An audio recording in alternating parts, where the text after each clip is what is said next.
Last week the back could be from. Yeah, friend be daily graphic. Paper be daily graphic. I say, Ibano Kofi Amabua, Oil Lands and Natural Resource Minister. I say government to stop issuing prospecting license to small scale miners. And one excellent. I don't we cry there too. I check man. But this like how they are doing the data. And Okada riders who say a manifesto promise. It's His Excellency John Mahama say obey set new rules for the Okada riders. In fact, I don't the necessary power. Now so na more Okada more to no. We no say the Watemaka. And Ghana risk losing EU timber export license. Parliament yet to rectify. There be yankasa timber na yepese biumbeko. And I say what happened must say yenye say. And timber fa license bi akura mba bium. Me timber nka. I say man ye wa dey. I wouldn't timber na wa ha me nwia nsisi o. O metwa dey ko Burkina na yi mamu dey akwa. Oh, ye chiwa na ye watu.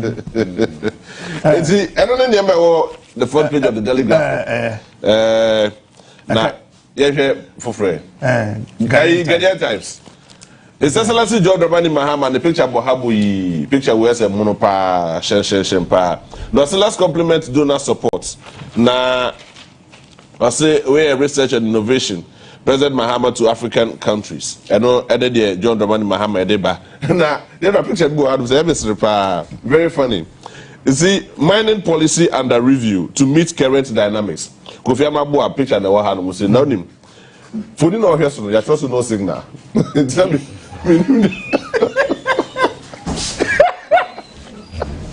Adena oh there should be.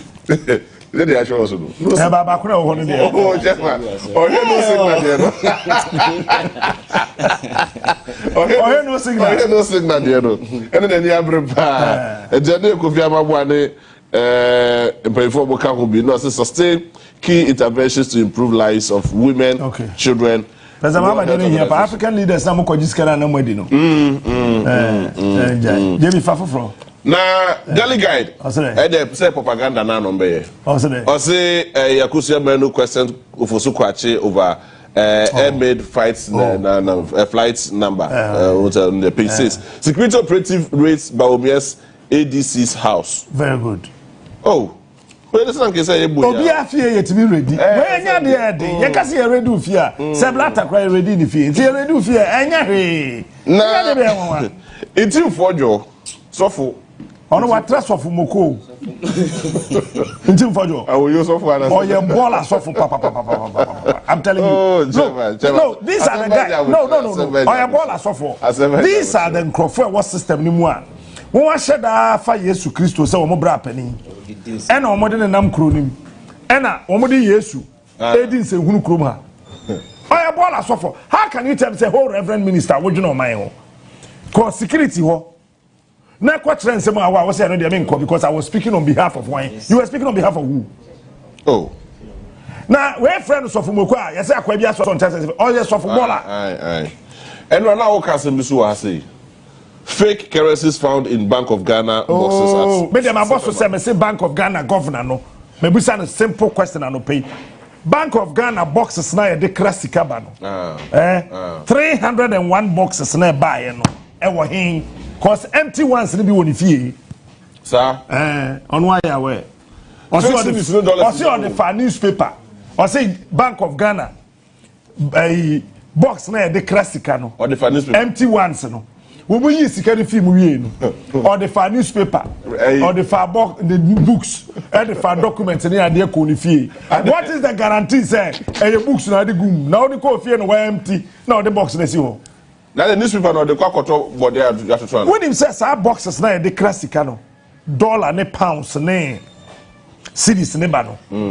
There's a way, a legal way disposing of. Because obienya na otimi.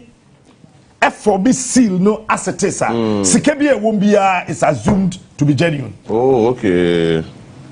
Because we there. And a governor no what society a kogu fie. Then Bank of Ghana that kind of classical boxes. Eko PNS that is in FA. Peter in your mammy akoko. Number 2, national security for Brent be actually. I mean can't baby order. Minim the anti for years that Senate flat no what so mo no mo nenam Japan me kire sa akwa na ne din ai ne dika no on nenam snake flat ho se mo huna me kire me bi on nenam opa onya no ntimi nwane nko ba bia odwane kokoro bi te lie bi ho ho ano be komesa kire mo e ho ano nenam he e ho ano nenam national security for chain no $50 million fake and then one office for fake $50 million what am I doing? They trade with the Bank of Ghana. I am saying it. They trade the fake dollars with the Bank of Ghana. And this is the they trade Mamin generalizing, they trade fake currencies with the Bank of Ghana. This is what they do. Nice. I am saying it. My name is Blessed God's Brain Smart. When they're trying to Francis in the senior day, newspapers in the bro, we are met to us. Bommy uncle.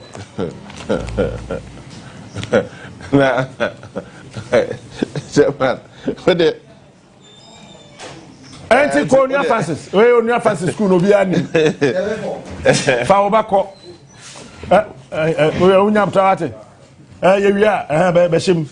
Only Francis ne down. Fabaniko school papa na sum ye mra obana dwen. Kwada ne bebre nam Ghana ha dwen na e basa o ka say mayenka. Ghana pena kwada wo class 6 kwatre exam say busan say who is the mother of Jesus? Now, what your master's question to you what your question? Go feel say boy, am I say get true or false? Who is the mother of Jesus? What is the name of Muhammad's first wife? Of Jesus. Exams and multiple choice. ND. AB. What do you that? University final year level 400. Serious. Last 80 Bank of Ghana 7 tie. One with the fake currency the call Bank of Ghana. Na Bank of Ghana J. And one with this fake ni kono. No one more original currency no one the call. Evidence or videos or and we channel and come here them J. No mu wi a. Na Bank of Ghana should have catch Ghana for say banks na jeje fake dollars bebre aba. Fake currency bebre aba. Into omo kwhye no. Tisikana Bank of Ghana first started share from 2018 in ano. Boy fake dollars or trade here. Oh, they think we don't know. We know. Me say boxes ni go and as the same fee. On chain kwa first it could be in fee. Oh, okay. But final one will have. Uncle Chief Justice Uncle. Oh, now I'm carry. Uncle. I'm a man carry. Uncle. Oh, and yes, she ade bi o hwa. Na ma make sorry no be akwa. Men ka hwe onko. Ono a onti ase onko. What man can we? Joma how many onko. Chief Justice onko. Ono onti ase onko. CJ newspapers na sa. We bring over to the. Ni aka dey say we. Alata ni dey. Na we. Akwa ke so mbodo hwe mutu pa. Akwa we. Ke so man Daniel Patrick pa. Mbodo hwe mutu pa. Ka we 3940 no na masa. Next time na ona dwuma da ho. Me jumu da ho pa. Good board. Game changer. Aye. Once I'm come time ni ho. Oh, no bet. No bet bobochi. E no match na mo say over here. I don't know be say omo dey na fin kran. Obi a man bill no. You say at 2024 December ni mu no. Omo my instruction says when to me am meeting the bail bond na yen transfer in free cell na owo no. Enti obi on that cell one kran ya transfer in Tamale cell. Ngam post for na yes ade no. That's why na kan. Boko there. And I know, no, Sister Penny Febu say, how did I survive under MPP?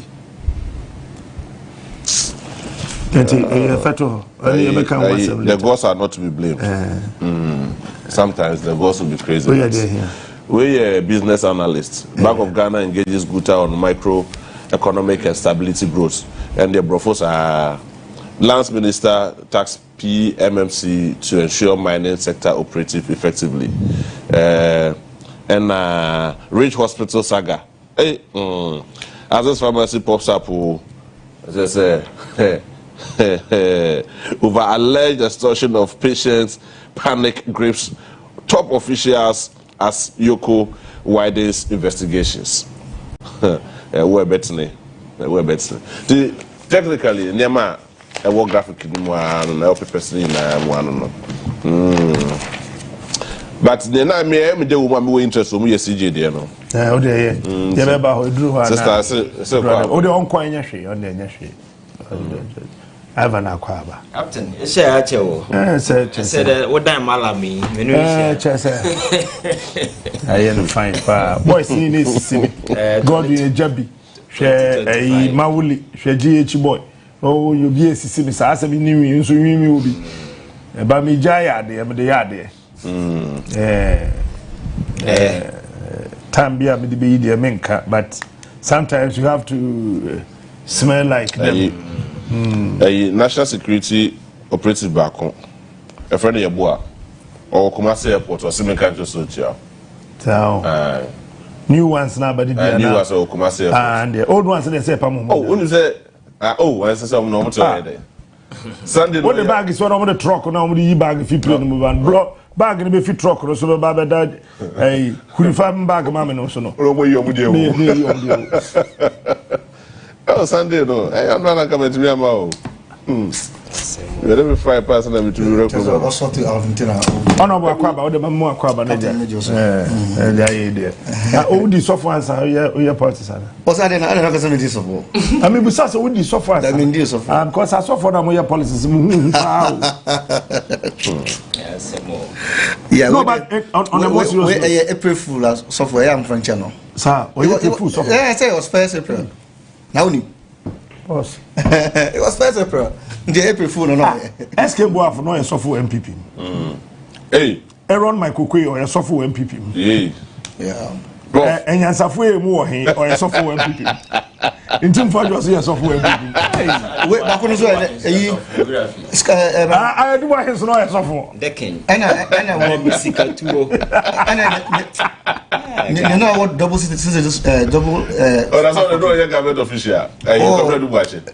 I'm now watching. I do something like that. Reverend Tokusu watch. That's and so MPP. Oh, Opoku ina so MPP software. Wa ban mo sen nyina. Software to be bought by embassy. Back from Hanema. And these are things that you expect second if I bet answer. Now you write the narrative. Yeah, coming back and there will be some way. But the way a manner they're going about things, you know, it's so annoying, you know. And because majority of the people are emotional, they think they can capture. You see emotions now, naturally. I haven't. No, we shall say because I was starting April 1st of 40. Maybe I person on the Captain, I mean, chair what you for. And a free range. Maybe I person to forget. Me chair what you for. No, I for so. Now, Omampeni is actually the President of the Republic of Ghana. Was your Chelbia. Now, in the Ghana first say, Mpaiboa, Omudi time, Omampeni John Dramani Mahamachi. Ama winning power in 90 days in government. Omampeni is Excellency John Dramani Mama Bedio Mampeni no. Bosia or the man any social contract or the man Ghana for no. Captain, we want to say to my agent to say, "Oye, obey Jumano so." Osha e-living and our castle obey council or repeal act no a council. Back it as say a call. Link government a call. Osha in the school feeding program. Yatimia so. I'm a say a increase it. And then when you can say nursing training allowances, they say as I reinstate ama and good source of funding. National service for a scandal they see you no. Yatimia say no. Ama yatia yamfala na national service personnel. Now to Omampeni John Dramani Mama ya. Dia ya ni da ho a ye pese ye mbo man no. E kwadum pempen so benti ye de as a people in government no. Ye ntra ho emma obi embe false allegation. And said the reputation of this country as Ghanaians. When him say some years ago, San Omudi trauma, Hama incompetent or your way, or Muninam 1 million Ghanaians at 2 against Omampeni John Dramani Mama. But what now, as I answer, like how you said, as I corrective normal baby, say by I'm a Ghana for about 2 million Ghanaians as a 2 in addition against 1 million. And here, near Koswa, who can April Fool suffer no. Ntim Fordjour asema e be see no. Mimi de I've always say And okay, the gods are not to believe. When is Ola Rotimi natural? Yeah. Okay, assembly was it? It's ignorance that made a rat to attack a cat. Because any ignorance, so a rat can never in any day decide. A rat can never in any day attack a cat. And the idea, you never grown the idea. Captain, who him say, "Menu to Krumhano." You know him say, France as a government, or more when she be or more to say, if you come to issue of money laundering, a bit my restriction be a Ghana, or my young man, a better power. And international community in Robonia Samayaki, so who decide Robonia to abandon so ever Krumha. A idea, you know him say, and no member Rebesi, I'm a Ghana, a Krumha at Chima, and a young are the people on the street. Yemma obin trawo enyo bi dese ni ba was street and cocaine obi at baby or ya cocaine yen nyina nim say enkofe ba ko school Ghana ha pa onim kimbu oni so ko kimbu echi a then ko anya cocaine for people with drug peddling people who that's sneak cocaine ya dondamant omo and the same time na enkofe bi ko kimbu senior high no an allegation was true why onim no ko kimbu senior high and dem abedi mampani okrom ha na media. We are very serious as people of yes. Me from Kwanta. Okay. Yes. Oh, maybe we saw question. What from Richard Manoribi. Okay. Yes. And I call Kimbu. No, we say we say Kimbu, the back of Kimbu, senior high. And there was allegations in this country against people. In these drugs things, there was allegations against in this country against some other drugs. And you know some time of this country, now 8 years, because of lack of credibility in presidency. One was I Breo Kroma. And in that down the end, the Diagro. Check your Kroma, Mampeniba Kroma, be Dada Ghana for. Was it also by one village, one dam? Or by one, this said $1 million per one constituency. Let me can say, and Trona now, Mutra, and Magana for I tour by Atiamono. San Trona, no Mupasum from Mampeni John Dramani Mama, I'm a boom. So we will not sit down and let it go. And yet, Matisa and Kofosi, Asama Abayi, I identify here security agencies in Kasa. Captain, Tamana Minambuna Chaska for Matania campaign, says policeman. Tamana Minam Bofodru, air campaign, Obiano. Tamana Nipa Yambua, air campaign, no Biano. Me cock villages to constituencies, extra Ghana for see, near Mampeni John Dramani Mama, so Baba Yeni. And he said, Obi for some for a fee and from good Mampeni John Dramani Mama Swa. Meanwhile, was security agencies and investigation and some mountains and your truffle. I don't want to say, there's no way I will do it in that way. I must expose the ignorance and the lies of the person. Sebi, you will come when you Sanka, Sakawa for, and now, or Mutimiye 419. And it was that those days. Okay, I said those days now, Nanado Bekasa, not all the fraud was a charm and Bekasa. Oh. Yes, it used to happen. Yes, and almost say, oh, Chairman Bekasa, they will not go to do any fraud that day because Chairman want to talk. Because he has fraud the Ghanaians as a whole. I'm telling you, and I can't have some fraud here. Now they are $50 million. You know my cocoa Sweden cafe. Chairman Bekasa, and that those days are Chairman Bekasa, fraud was sent Kwejumano at home. We have a serious president, so if you are a man of God, with all due respect, I will want you to withdraw that. Oh, Captain, what's the meaning of withdraw? But I make catch on say you will come I know which time me village, me constituent, and $1 million. Me go to Abamawa, Mania, why am I getting one for me?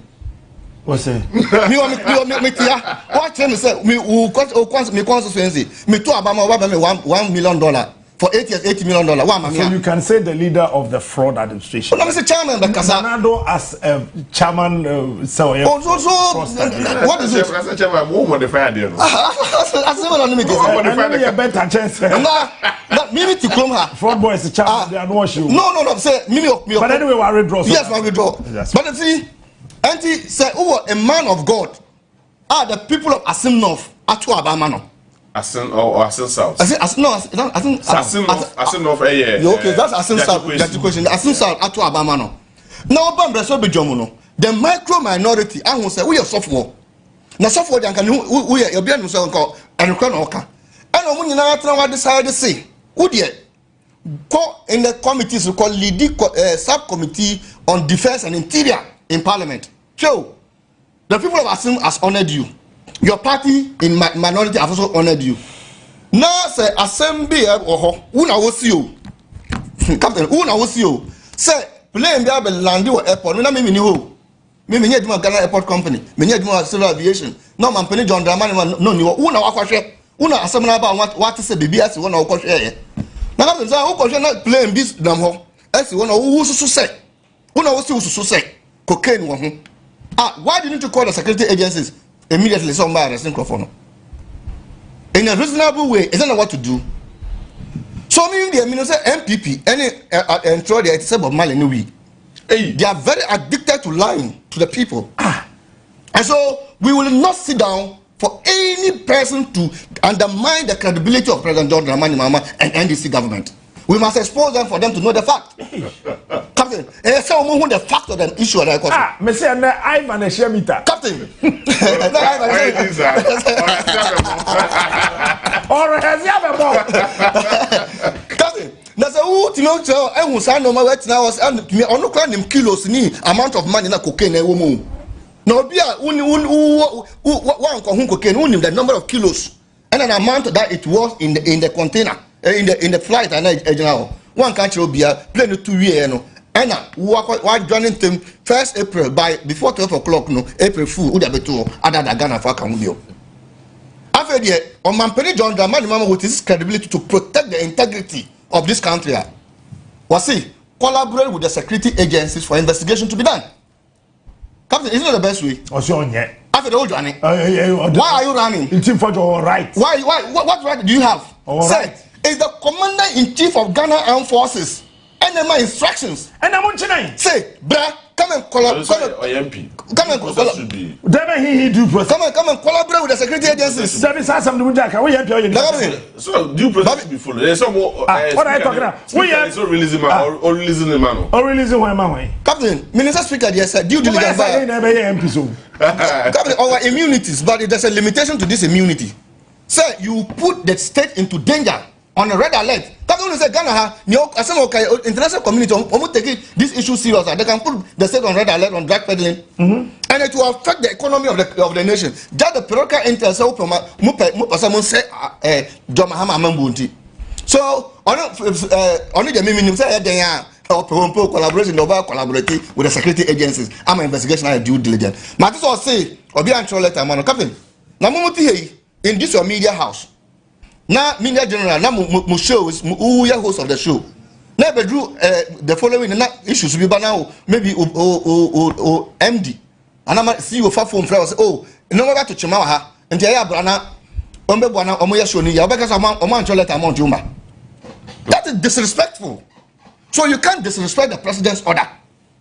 And here, as people in government and NDC communicators there, we will tell the people, say, the credibility of President John Dramani Mahama still stands.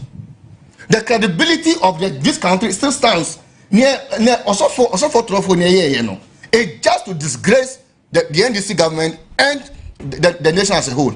And then we will not allow, so Obimeye, now saying about one of your sister stations. Sami Jenfi Bisano, of the evidence on your hands or joining for studio. You went to the studio to go and tell the people, said the information you had. But Obi Bissau said, tell evidence, remember, all you could do is to run away. See, we are not joking in this country. The Consensus Party days is gone. The days of Kenke Party is gone. It's now the days of reckoning and accountability and credibility for the nation. And here, Captain, Obi Anyabutre, now, you nim cocaine deals or Krum Mimi Tie, the deputy commissioner of NACOP. Okay, previously the NPP for cocaine issue, but they don't report it. They did not report it. That is not kind. The commissioner said it. And then you want to put the NDC in the spirit of cocaine. We have records and evidence of your administration, what you did in drug peddling. And so, if you're an expert in drug allegations, don't bring it to this government. We are very focused, and we will not disappoint Ghanaians. Ghana for mom don't take him serious. So when you saw a serious here, you should collaborate with the security agencies. Now you share information now. You are a ranking. And at this point, you can even lay a question in Parliament for the Interior Minister to come and answer. So we interested in it. All this person say most of your guy, so for guy, we show information. They say they own more track it, and people track evidence and information in this country, and they were credible. Now, how many times did you go to court? How many times did the police chase you? But because your information is right, they can't do anything. Almost I won't call. And I don't know. Me as a PR person, we all know say mis and disinformation is dangerous than HIV. I know, sir. Sir? Misinformation. It's dangerous than HIV/AIDS. It is the most deadly disease on earth. Misinformation. That you are holding onto information and you are not giving to people. Or you have information, you disseminate it wrongly. You remember the Rwanda war, what happened? It's not misinformation. Oh, yes, sir. We remember the 8 years in suffering under Nana Danko Akufo-Addo was not misinformation. And yes, sir. And some would be misinforming the public, say they were credible managers of economy. Look at the number of people that died, your colleagues. So we are not joking with misinformation in this government. Luckily, President Mahama is a communication expert, he understands PR job. So who can so through? You filter the content well and say what they are not consumer. No? You don't just give it out because the money are you a joker?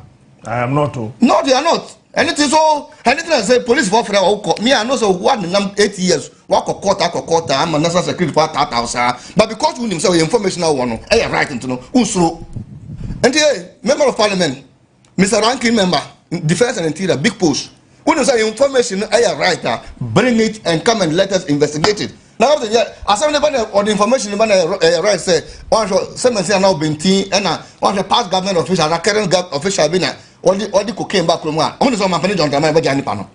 You think that we allow people to be consuming drugs in this country and then they'll go haywire on this end? Do you know how it will cost the health ministry to go and tell those things? So, Captain, we are serious people. We are not joking. Until on your buttress. No, so you're April Fool's. I'm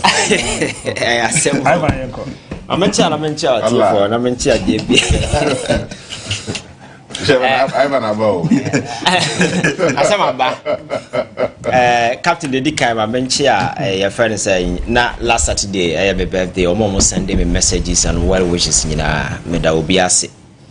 I think that there is no issue, and some of these things are possible because of system, no too much emotions, and some people think it's easily to capitalize on these emotions and become politically relevant. And I think they fuel this kind of misinformation and disinformation campaign. Now, Captain, the funniest part of it all is what can I say? Now, all delete politics from what is happening. Now, what can I say? Now, we have common sensical analysis. Clearly, you see, say, okay. First point. Captain, it doesn't matter where we stand across the political divide. Obiani who support cocaine, and obiani who are buying by cocaine business. Obatina TV so, and our betina baby I bought a buying number to say Monkosona Munyo cocaine. It's something it's on head of everybody will speak against it. But when the situation is not like that, you don't project it for political expediency, Captain. To begin with, John Mahama Baye or on the 7th of January 2025. And 91 days. That is 3 months. Captain, a bang and our capture political power. Now, within the first 3 months, say even though you cocaine within 3 months, and even security agencies set it up in then he will set in motion cocaine business. That is the first red flag that you need to understand. Because Oko police are the only person that has been changed there, the IGP. Beyond that, all the security architecture, everything is in place. And again, Captain, so move beyond that. Within this period, no, there has been 3 high-profile cocaine busts in this country. So Abina all your cocaine, no, Sabina Abina Nimcro for cocaine within 3 months on 3 occasions. Does it make sense? Abano cocaine or no in for within a period of 3 months. And cocaine is no more or more in recent time, no. In recent times, Yanchi Bisa, so Bisa was in the last 8 years, no, is this something and I causing a bit more boom when you go so. Now within 3 months, no, Obi and a human are all basted. These are relevant questions you should be asking. Because for the government to confiscate your friends say that's tons of drugs within this country, within this period, at this time, no. Clearly, the credit must go to security agencies for doing this particular thing. And then, who your positioner, you pro-feder. Said Nipa who are behind it, you know, they're the very people we must chase.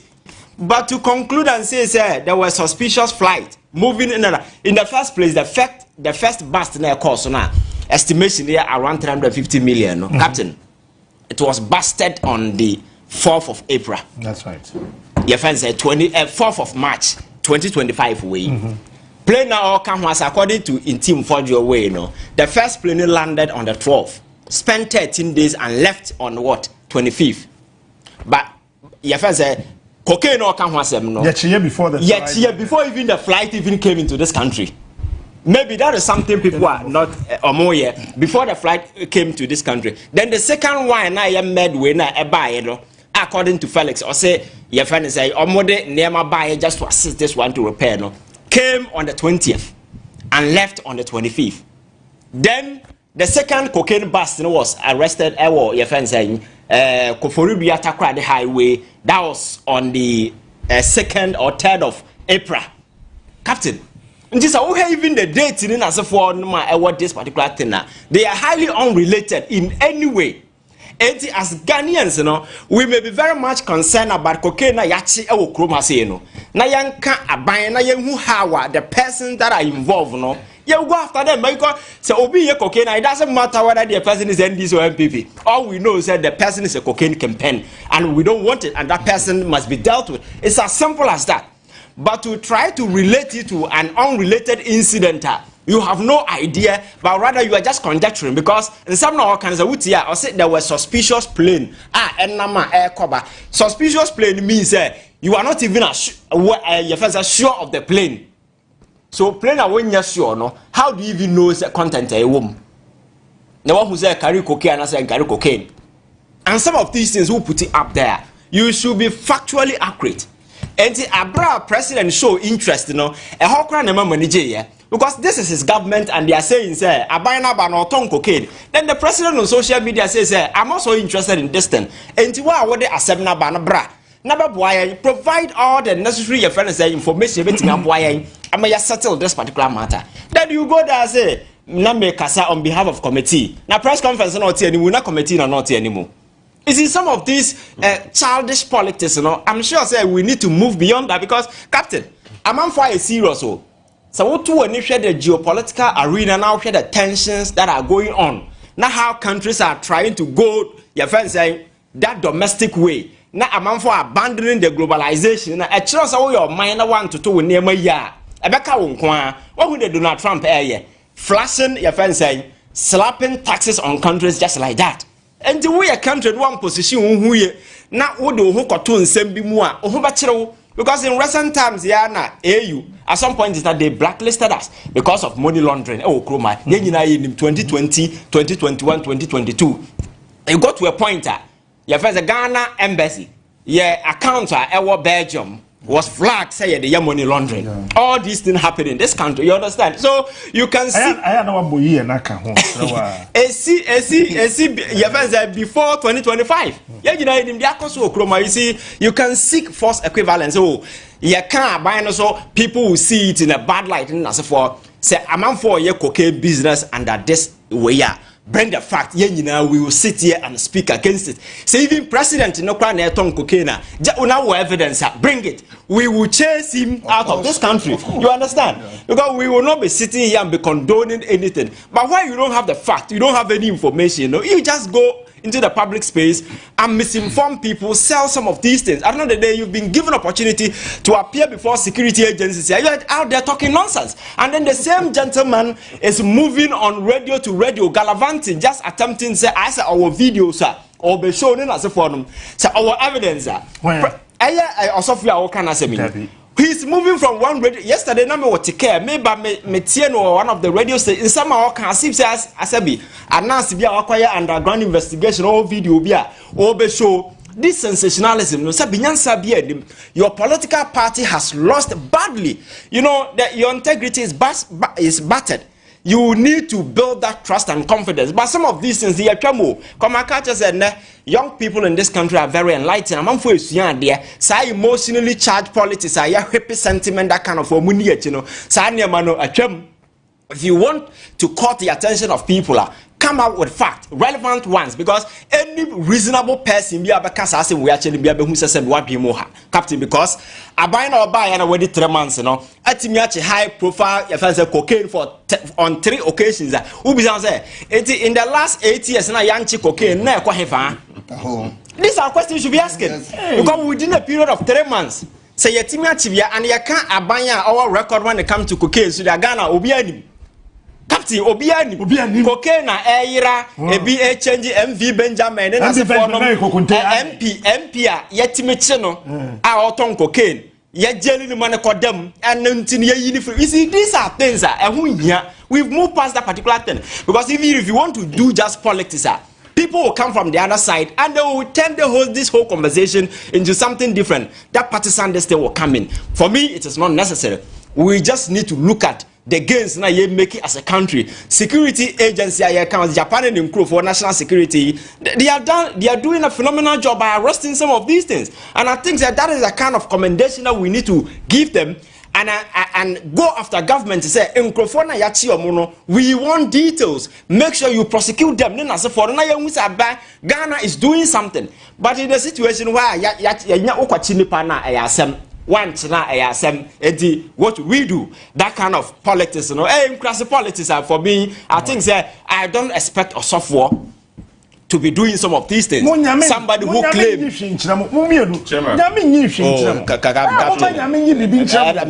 Ghana for a niti okruma na manfo nyansa. That sorry be go okruma say.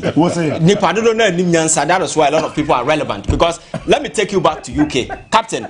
Na asase we su na po manya ya kanya mesuma na Lydia na ye UK kwa sorry pa chen Adolf Hitler kwachi omuku omo se yankopon tena se ma Adolf Hitler beku omo ntifuri na ko eduru Sunday awu park so. You see the youngest doesn't go to the agent. Captain, you see tana yet no amanfo depressed. Amanfo are emotionally, you know, so people are just taking advantage. What I say, the last time na minute your first KKD yente we make just okwa akurasa be hu ma me bi anopa oti asoro dem we oti asoro dem anajo oti asoro dem ye meeting o didi kro be soro akọ. When you see such people, you think so osum nyame, they are not nyame no osum no. There is a deep hole down their heart. Going to church, you know, is a place I almost go to hide, just to seek refuge, because on their own they can't survive. Yeah, and probably some of these people, you know, people will ignore them. Now I say we are a Christian. I'm a Catholic. I know you go to church. We worship God. We pray. You know, in individual ways. But we don't front these things. You understand that? But you see, some of these things we in your mini part. Now you're out there as a public person.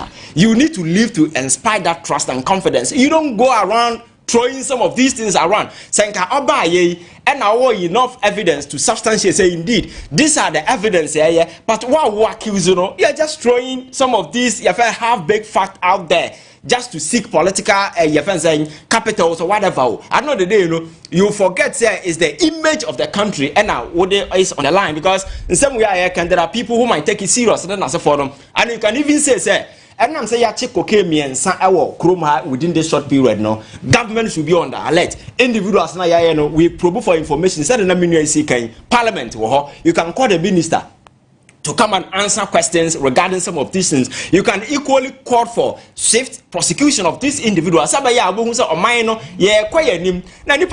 cocaine within 3 months are almost 3 or high profile way, you know. That person are working soon is does it make any sense? It is very difficult to provide visual proof of drugs and cash. But how do you know the quantity? Now suspicious play now and according to him. No. How do you know that? Chairman, but Bible or my credentials of a pastor. Who a pastor is? So for credit on my young kind. Okay, Timothy chapter 1. Now can Titus 1. How did Timothy? Timothy, a pastor should be of good reputation. 1. Both within the church and outside the church. 2. Demonstrating integrity 3. And trustworthiness. 4. And here number 1. Number 2. A pastor should exhibit emotional stability and avoid that is emotional intelligence. Excesses like drunkenness and violence. It's in the Bible. A credential of a pastor. Moko parliamentary fridge. A pastor I take exception. No, I'm saying honorable, please. Are you trying to fridge? There be drinking this and also trying to fridge. The Ntim Fordjour I knew on no one sir. Oh, there be Now, Captain, even this issue isn't even about say, oh, yes, software, and I say, on your software, or your software, no, your politics. He has every right. Yes. Say, well, who's a cocaine business? I know because in the field, you know, a man for them cocaine or say, so software crowd, a extra duty man to do some of this. And for me, it will add additional value. Yes, I like that energy on his part. But you see, you don't venture into an arena of nothing and seek to create that kind of political momentum because the party has gone into opposition. You are finding a way to revive. So they are revisiting those old, your friends, a playbook. Let us accuse a person, and we have people in the media who harness on some of these. So at the end of the day, you know, people are not even talking about the issues. People are not interrogating the issue, but rather people are tagging John Mahama as a person, as a cocaine person. It doesn't make sense in any way. So at the end of the day, people are unable to, and the political space is such that people are emotionally charged. You see people who should know better on various social media platforms writing certain things they don't even understand. You understand? So that kind of political capital now all seeking to get out of this, you know, that is my problem. But as an MP or any issue now about government, he has every right to talk about it. But don't say things are winning. Now you don't conjecture. You understand political space and the conjecture any relevance because a man for fact check and more man space na that space has been given to him. Captain, space ben here. Actually, the whole president will write to say you should be invited by the security. In the past, you know, yenya low budget can the book at Neza Okroma say CaptainSmart. You know very well, say or no on Tiokra na campesa what see their walk. And some who na se for no. Aku for no benya da age say your friends say mate their walk on na only security agencies for enco calibrate. It never happened. No budget can the book at Neza. Low budget. No budget. Onua onuru Nebuchadnezzar or so just who is in the Bible the number. And say who kwa no be you. But you have a president our culture say Matilda Okano, cocaine, me and as a president, I'm interested. And your software is good. So, President Branca says, no evidence now on go and meet security agencies and make sure say we resolve the issue. And then you are backtracking and you are in the media speaking as if say you have tons of evidence. Hey, it doesn't make sense. There is a one yes, oh, you see, I think that is childish. That's why yes, that's it. I put your call, your boy, David Okwati. But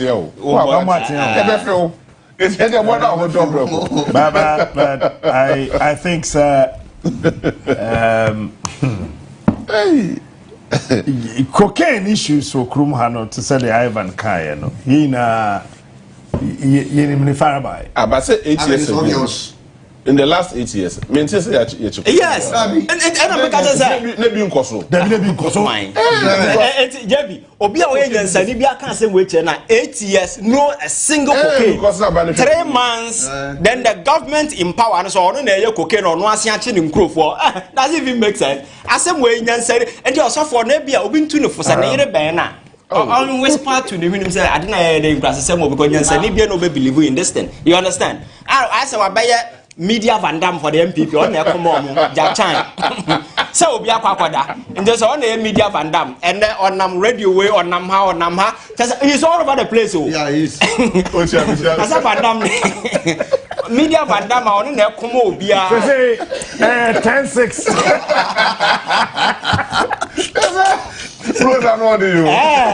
As a one that media Van Dam, I just say I almost one casa radio station be on Kenyans as so. Say, obviously, say, Opasoya popular, and Uncle who Sakwade and Satawale now, or Monia, your man, and that's yeah, you know, I think that you see, Captain, we need to get serious. Now, you must have man, I'm saying, say, John Mahama new government aba.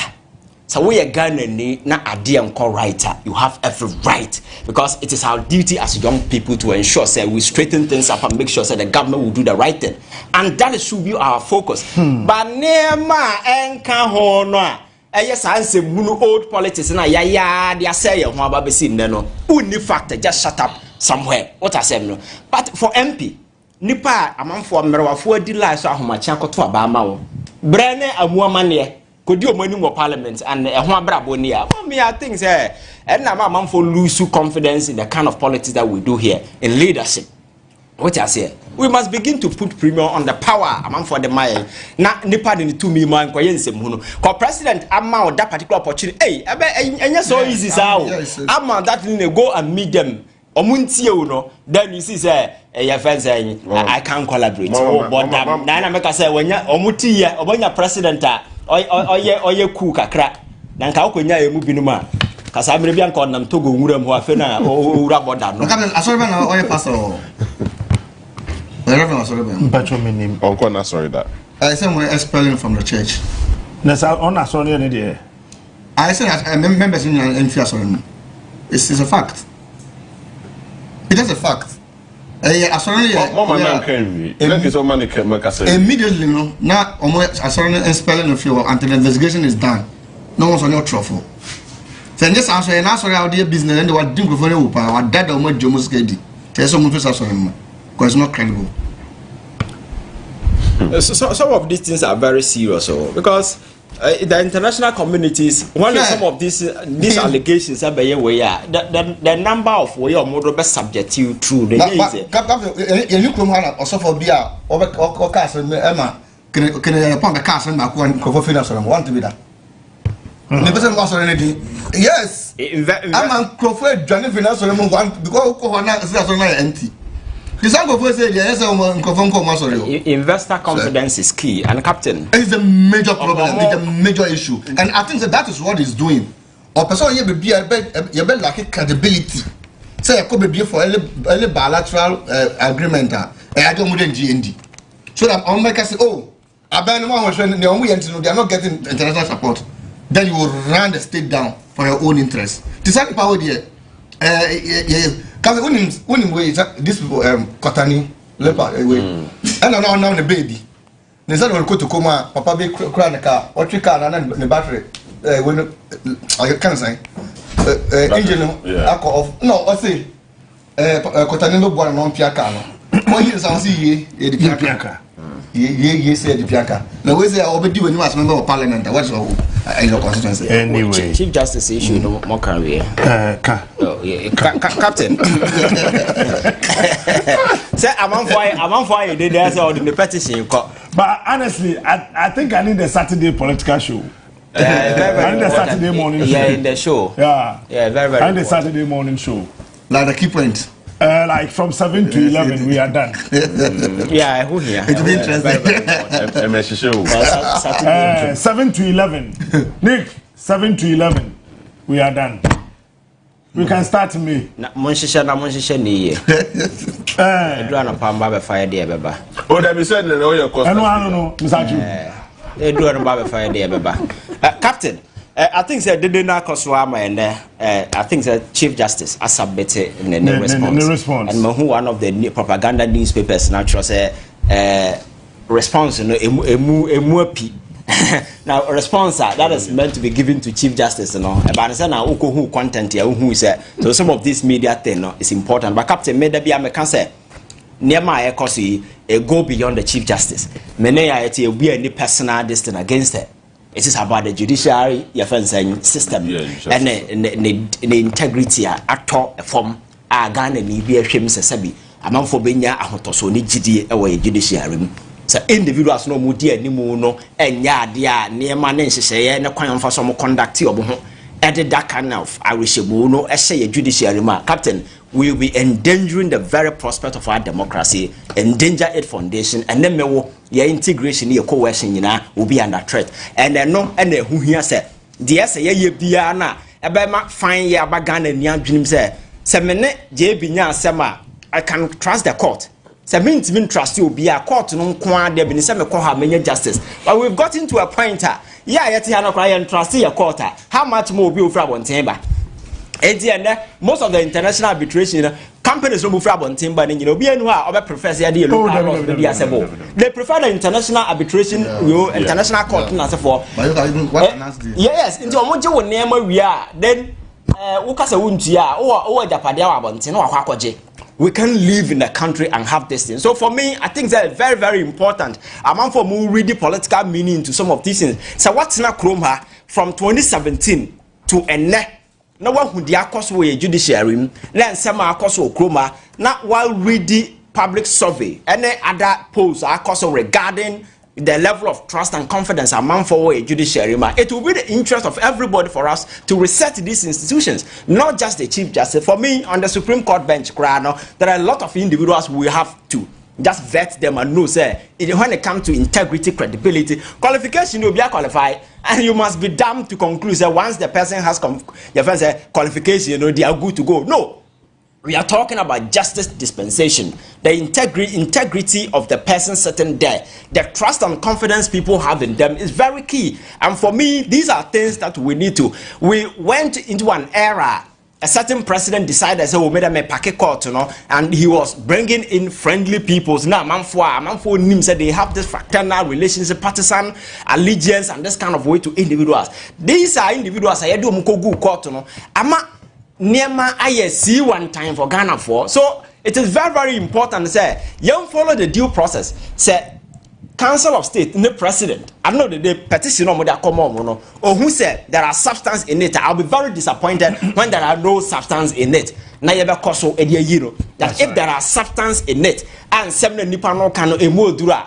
We shouldn't be now anyway have a patch out of no, we shouldn't be condoning those things because it is the destiny of this country that is on the line. It is our form and now be a coso per day. You have a constitutional description, now petition fall within that particular range. Now we're able to prove it. I think she must go. And unfortunately for us, we don't live in a country that people are decent enough to know, sir. The public are against me, and for that matter, I'm going. Captain, show you how it is. It is not about you sitting here. It is about the many people watching you from outside. That's right. So, yeah, that's more listeners. About 90% demonstrations say, CaptainSmart, do you think the management will let you hear? Because you are here because of them. They are the very people who give life to the program. And you are doing it because of them. You go to where you be accepted. You understand? So in any decent country, the Chief Justice will not even expose herself to this kind of embarrassment. Because you know very well, people don't want you there because of you are why. My Chief Justice ultimately took on as a meditate as a bottom there. Yes, I never will have fun. And in the manner of course, you resign and go to save yourself. But to be subjected to this kind of scrutiny, public offense, saying whole of where for me, I think that is unnecessary. And going forward, these are things people who rise to political prominence must begin to learn. Say it is not always an ADBI fight. If we have trust, if you have respect for the people, there are certain things on our own, we should let it go. In UK, we've seen a number of prime ministers who resign. Now, the most powerful position back where was is to be a prime minister of UK. But people let it go because of the respect they have for people. But in our part of the world, such things will never happen. And the oxygen next 3 hours my power don't go. Oh yes. Kwabrane oh the cat or the bewu na won Mugabe or call you and okura poma just or so na man for or mo ye na no not akwadina you and him oja no bush form. That is how we are. Power na you be project power no but you nim nyansa how we use it. But the whole essence of power is you use it to serve people. The people must trust and respect us. At any point in time, if that trust and confidence is not there, you become irrelevant. It's not about what you know. It is not about where you've risen to. But in our part of the world, I think there is a lesson everybody anywhere should learn. Say, men fight it, just go because you are there because the people want you there. And if they don't need you anymore, you have no value to them. And that is the kind of ethics, that kind of values as you put in a governance system. Now some of these things, because the cost to you now, if all the facts come to bear, now constantly fighting back and forth, the Chief Justice do you think that people have trust in the judiciary anymore? It will not happen. And at the end of the day, the Chief Justice also a scar be on her conscience, and she will have in mind some individual because definitely she will know her accusers. And at the end of the day, now I don't know how some of these things are going to pan out. So for me, it is very, very important. These things are not emotional. Let us follow through and freeing this institution apart. Aside that, and there are several other institutions that we need to do the same thing just to ensure, say, once again, confidence will come home. Once again, people will have trust. Because, Captain, you know very well, say, many of our institutions in recent times have come under some kind of political way.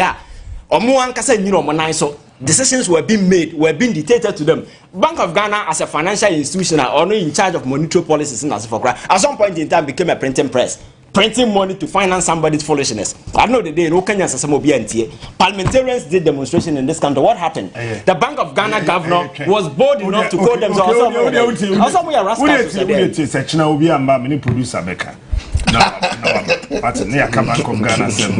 But when you're born, a child Wednesday, Emi Yapa, Yem Papa Sampiale. Emi Yapa, Papa.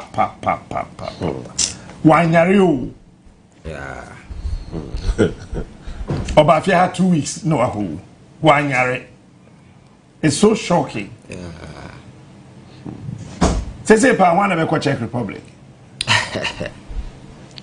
I'm five, Ivan Uncle. Oh, and I think that beyond the no, very nice. He's one person. You go on radio, he will call you. Just say, oh, he's a very fantastic person. This is unfortunate. It's unfortunate that this thing. I see, but I obeying. Anyway, yeah. Honorable Captain, me, Chief Justice Assembly, right? I've always have one opinion on this. When him say, now the Papa Jasco, former Speaker Michael Quay, in Parliament, now Ghanaians raise concern in the corruption and the act in corruption in the Parliament. What the parliamentarians do, they voted him out. One year Speaker view, and I'm back when by this country, Ghana. The knowledgeable, the stylish, and the classy get together to enjoy the courage. From afar for quite a long time.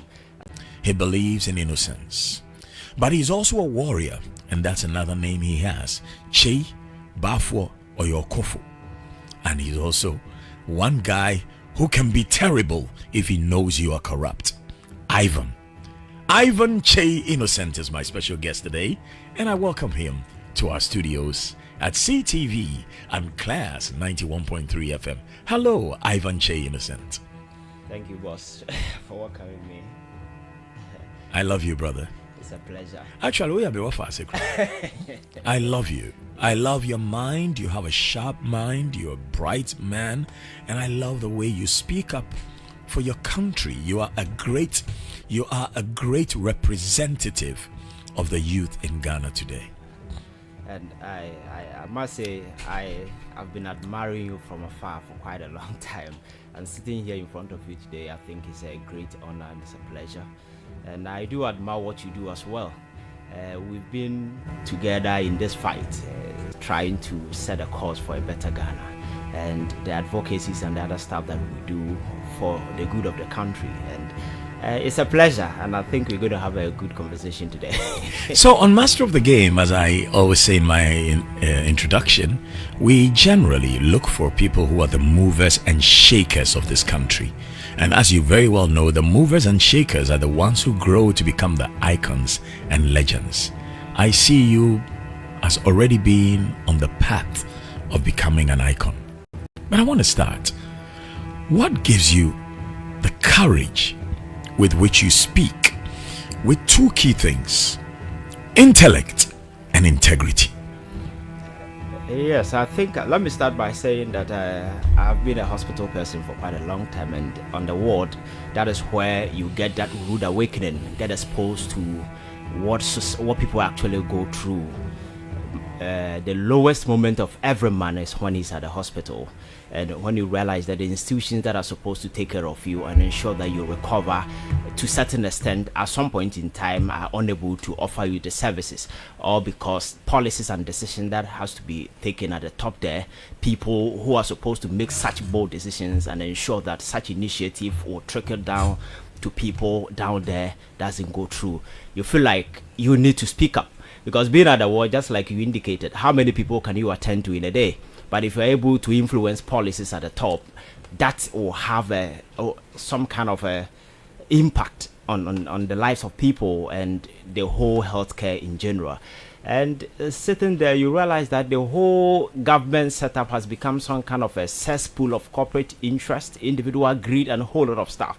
Then there's actually a problem, and there is the need for us to tackle from the top so that the impact will trickle down to those at the community or the society level. And I think that is what gives me the courage, because we cannot just shut up and say, hey, we are scared. I know that nobody's going to speak. So it is quite imperative for us as young people, hoping that we inherit the future. My contention has always been that if we intend to wait for that future will never come, because today there are people who are busily mortgaging that same future for personal gains at this time. So that tomorrow that we are waiting to inherit as leaders will never arrive unless we take the fight upon ourselves and lead the conversation. And it's the reason why I've always been advocating that if you're a young person, don't sit idle, don't sit and say, hey, I'm not part of it. The conversation is all about us, because we are shaping the future. That future belongs to us. We cannot sit idle and watch people who will be living tomorrow to make such a bold decision for us. We need to be part of that conversation and ensure that the future we build will be a future of our own design and a future of our own creation, so it will fit the specs that we want. And for me, that has always been my motivation. Very interesting that somebody actually wrote about you from the US to me, and with your permission, I'll read it later on in the program, because he had only kind words to say about you. Right. But also some negative people also said, why are you bringing him on? Your game is master of the game. What is he a master of? And I said, well, he's a master in nursing. He has a master's degree in public health management. But more importantly, he's a master of oratory for fighting for his nation. In that field of endeavor, I don't think there is anybody near you. Malik Basintali does very, very well. In the days of old, Nana Kumia did quite well. In the days of old, other people did so well. There was the Kwesi Prads, there were the Kweku Bakons. But you know that sometimes they say, Eda aponchiri ni bewuno, and na yehune tinting, because some started well, but ended up no good. Sometimes your heroes become your zeros. You have started something, and you have started it so well. You are igniting a fire in the hearts of young people, not just in Africa, but also around the world and in the diaspora. Do you get any pushback from people who know you, who say things like, oh, definitely.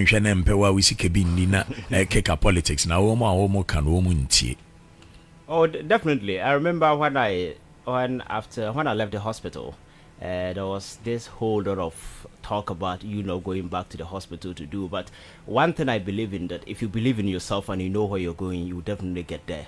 Because my conviction has always been that we need to stand up to people who have made up some kind of vocation that they will wreck society. Because it doesn't matter whichever endeavor you find yourself, if the state is wrecked, you have no future.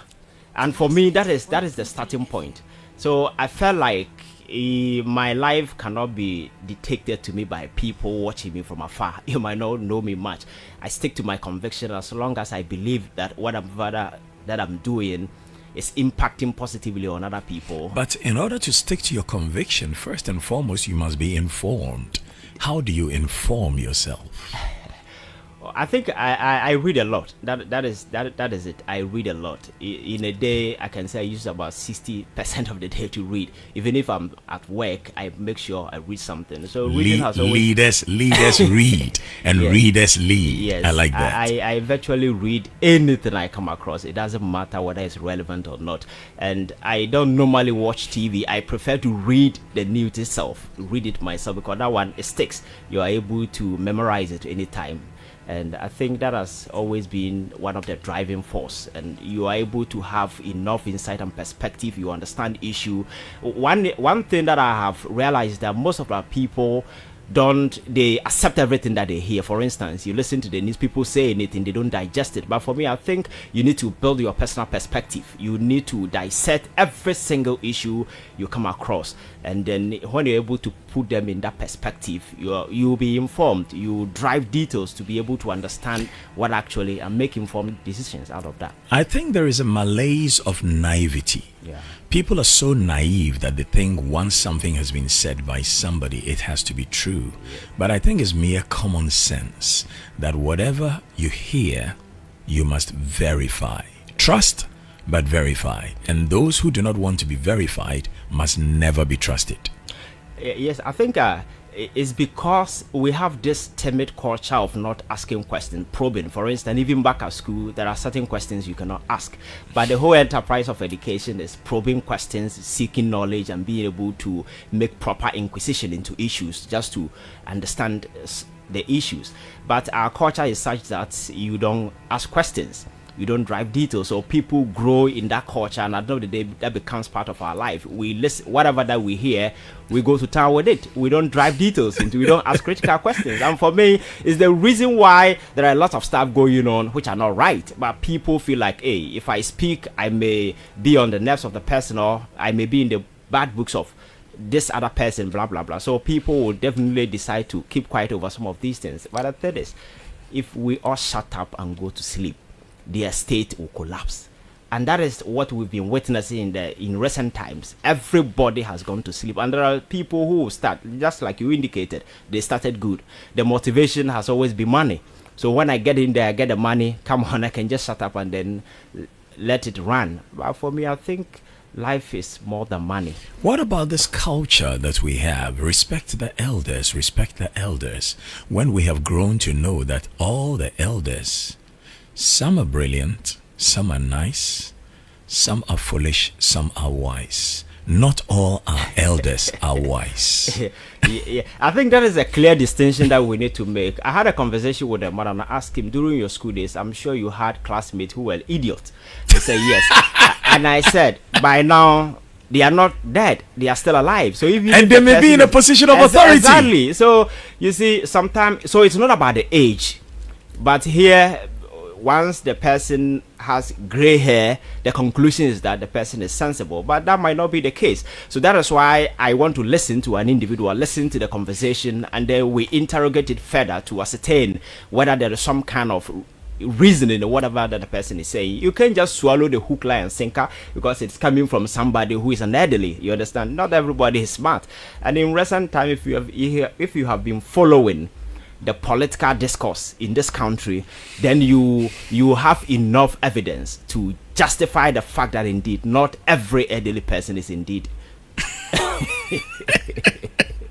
And then also there is this problem about correcting people when they are wrong. Yeah. Some people are more concerned with the tone than the fact of the correction. Yes. If you're wrong, you're wrong. My father had a nice way of putting it. He says, Sebiota frache.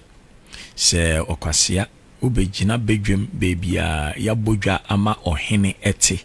Na wo yi witedua na wo dwunso bedwem ho a yentwan me yempon dwabɔ no ansa na ya betwen akogwa o enti so wo ye ho kwasia bedwem a ye gwa wo bedwem. So why is it that just because people are in positions of authority, because they are favored by the appointing authority, they feel they are beyond reproach? Yes. I think that sense of entitlement has come about because of the nature of politics that we do in recent times. You see, the entire political landscape is monetized.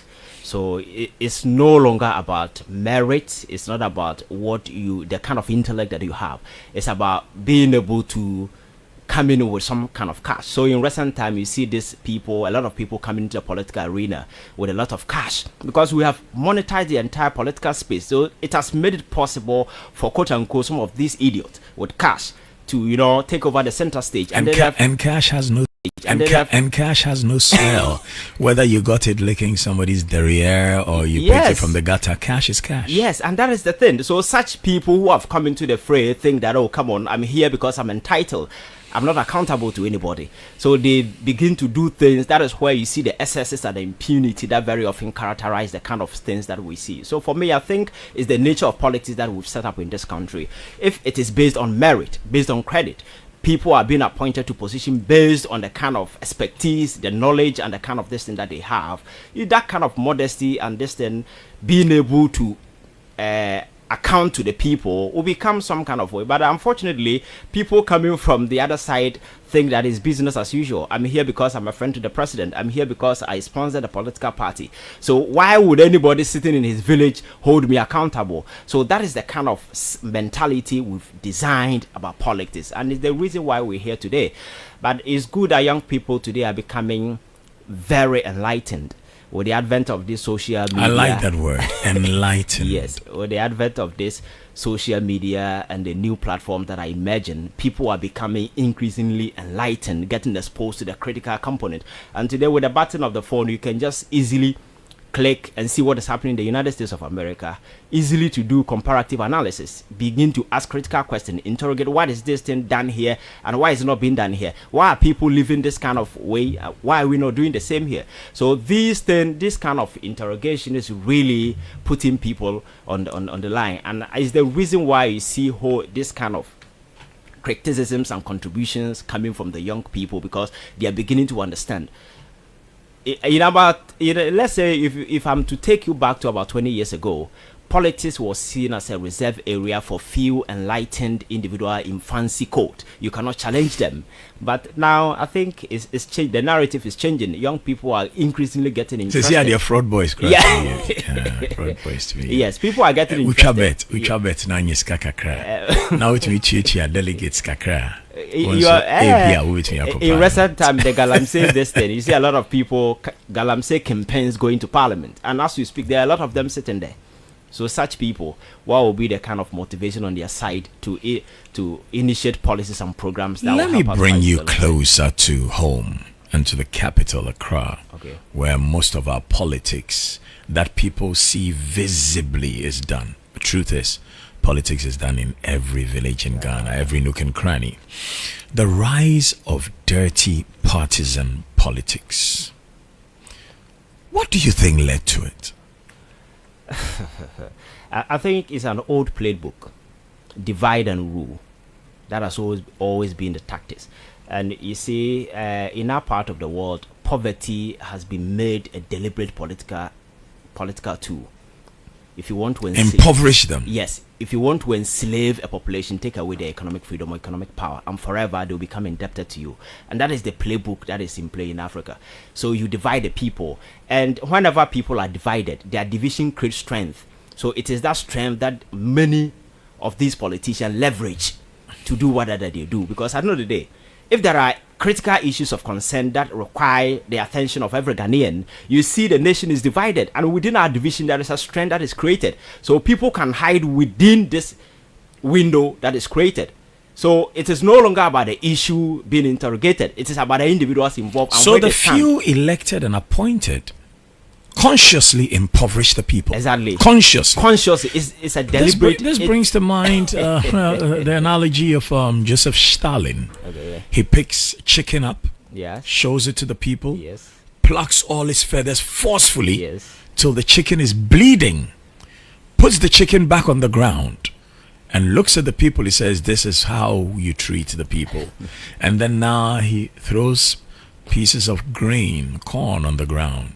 And that same chicken that he has nearly killed now follows him as it pecks at the corn on the ground. Yes. So this is what is happening to that is the playbook. poor people in Ghana. That is the playbook. You'll be following people calling honorable. If you've ever had a chance of going to any of the constituencies, when the MPs, when they visit their constituents on weekends, go and see the lineup there. Everybody going to the honorable for something. Bleeding chickens looking for corn. Exactly. So always, because you don't have the economic freedom, the incentive are not being created, the opportunities are not there. So the only way to survive is to engage yourself in that master-servant relationship. And as long as that relationship exists, the politician becomes relevant. But they forget that if we want to grow as a country, we need to move beyond that. If in the Western world they create opportunities, because they have realized that every single human being living on this planet has some kind of potential within. Some, because of where they are coming from, may be disadvantaged. They may not be able to realize it, to potentiate it. So it is the duty of the state to ensure that we are able to unlock these hidden potential within people by creating the necessary incentive and opportunities to maximize these potentials. And trust me, the state will grow. That is what the Western countries and other people have done over the years to create a lot of millionaires and billionaires around the world. But in our part of the world, it's different. Even if the person want to assist you first, they want to look at where you come from, your lineage, the political ties, the affiliation, the kind of affinity that you have. That will determine whether you will be assisted or not. And unfortunately, that has been the old playbook, and it's the reason why we've been here for over 60 years after independence. We are still where we are. The poor are still getting poorer, and the rich are getting richer.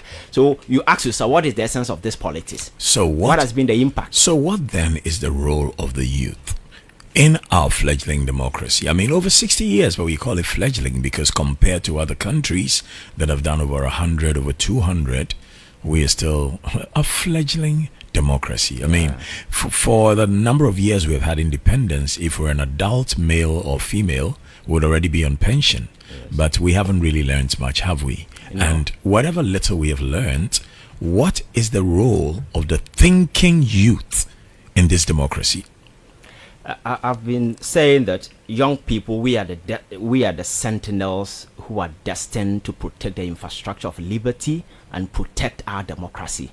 We are the forces that will lead this charge. Over the years, we've been sitting back, watching the aged take the center stage, make all the decisions. I like the way you say the aged. We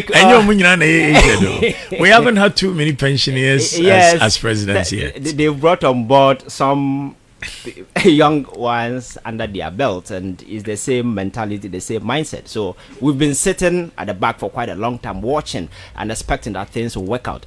But we've come to the realization that things are not working as we expect, and our future are on the line.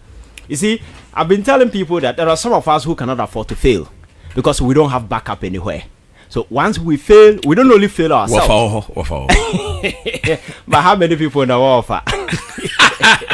So once we fail, we don't only fail ourselves, but we fail a generation. And it's something that we cannot afford to do.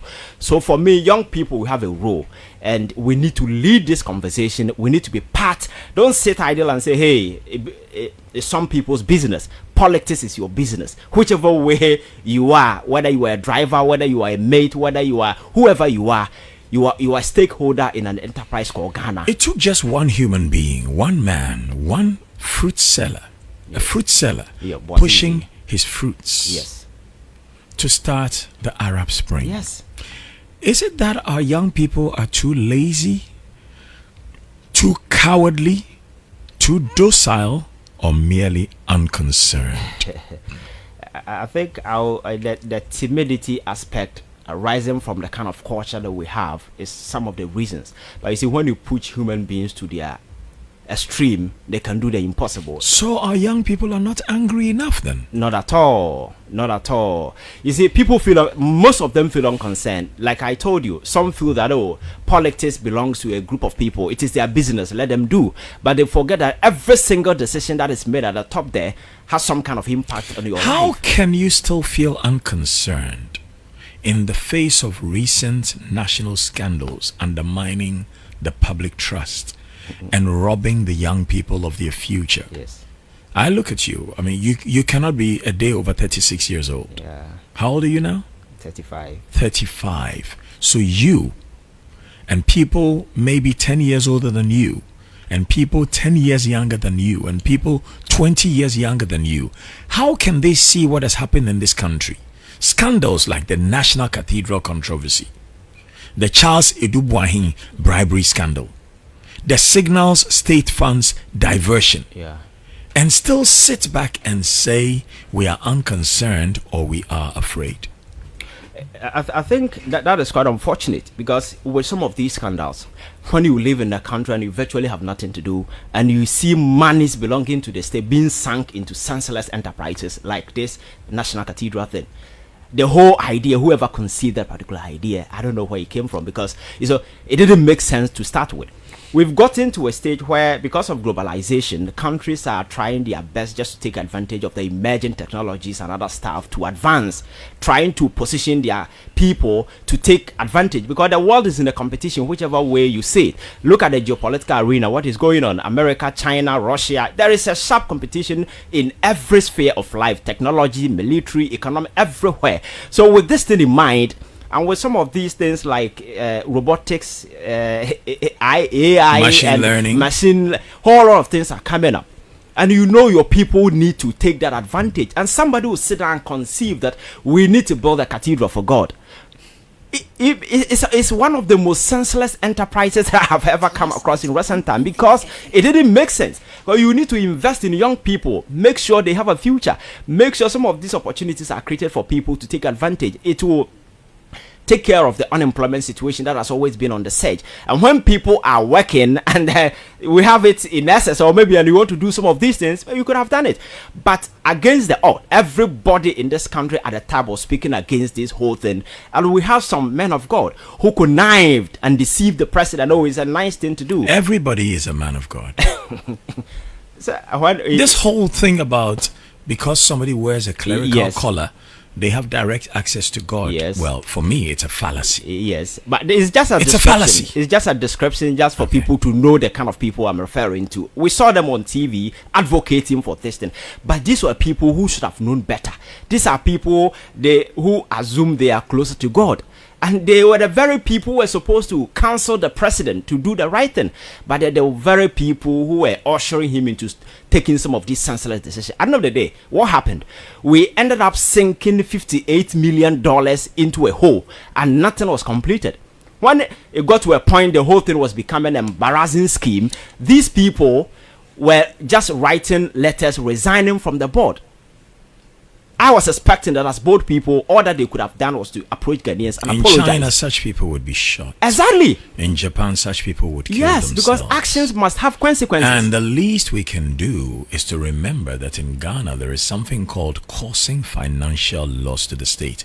But this will be causing egregious harm and financial loss to the state. Because what people forget is, if they want to really check, go see the number of inhabited houses that were destroyed. Yes. Where did we house the people who were living in those houses? Did we spend money to now go and house those people elsewhere?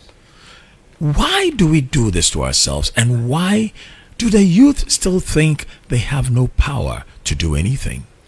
The impunity with which people in power engage in some of these things is quite astonishing. So for me, if you look at all these things, it were made possible because of the same division. People are divided because we had people who were on radio, on TV, on daily basis defending some of these senseless enterprises when they knew that this thing was not going anywhere. So at the end of the day, what became of the National Cathedral? It's a hole, but $58 million is gone. That money could have gone to Kolebu.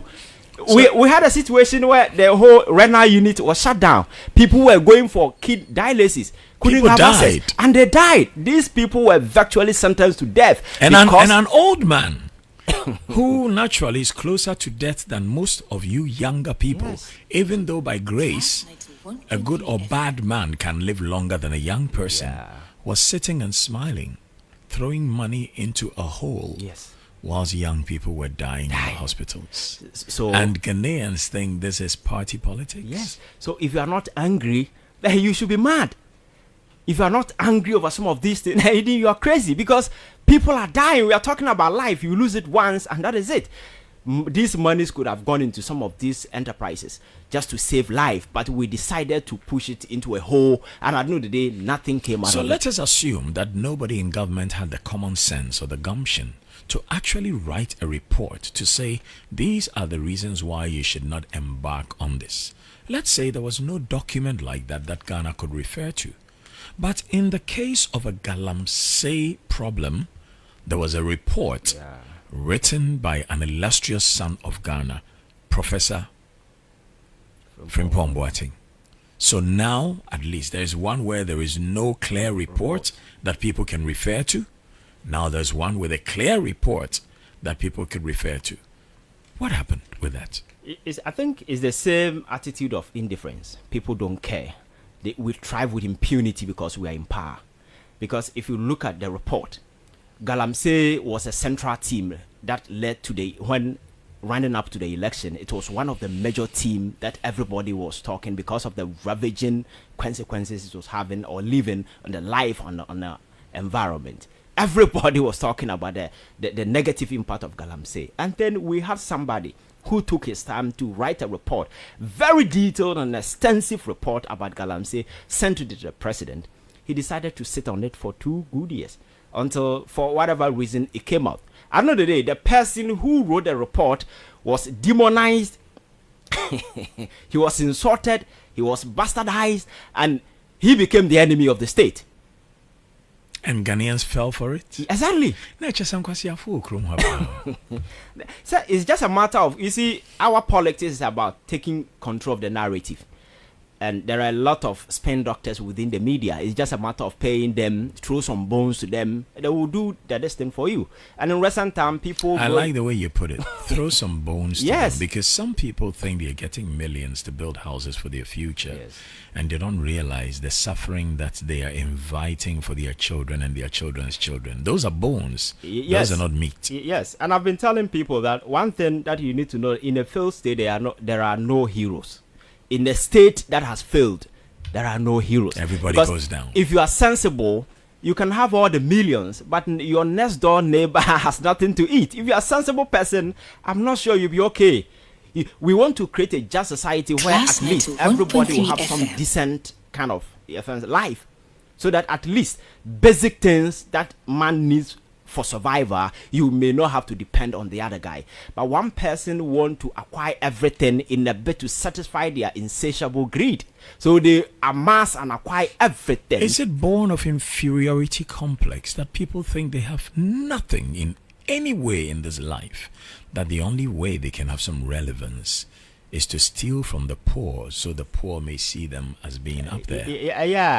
That's very, very important, because you see, if you don't believe in yourself, if you don't see that within you are relevant, you need to present something to the world just to cover for that weakness. And it's exactly what. So it's your car, or it's your house, or it's the money you give to the poor, but you must always give it in public. Yes. You don't even give it privately, because it must be seen. Seeing something. But if you have value, if you go somewhere, people will not be looking at your car. People will not be, even if you come in a trotro, people will still respect you because you have something to offer. But when you have nothing to offer as a person, then externally you need something to compensate for that inner hole that you've created. I've been telling people, when you go to the villages and you see people going to church morning, evening, night, every blessed day, you think they are worshiping God. No, they are not worshiping God. There is a deep hole within them. Going to the church is a refuge place. They just go to take some kind of way. They hide within that particular thing for comfort. So, as a registered nurse and now a man who holds a master's degree in public health management, there is something you spoke about, and I listened to you and I just fell in love with you, and I started looking for you from that day. Okay. About the COVID-19 procurements and expenditure, and how Ghana was ripped off, and how the health of the people of Ghana was not at the heart of the Minister for Health nor the President. How did this rub you? I think, you see, the entire government we had, for me, was a Ponzi scheme. Many people saw it as government that was running an enterprise of government, but it was a Ponzi scheme. Because, you see, when this COVID thing came to town, countries around the world, if we were to take you from them, we saw certain measures to mitigate the kind of economic impact that people were going through. And that is what governments are supposed to do. Welfare programs that will take away and make cushion people just to live well. But for us, we were being imposed heavy taxes. Aside that, there were a lot of monies that were coming in. These monies were supposed to be channeled into enterprises that will cushion people, but government decided to make that particular thing some kind of a Christmas bonanza for themselves.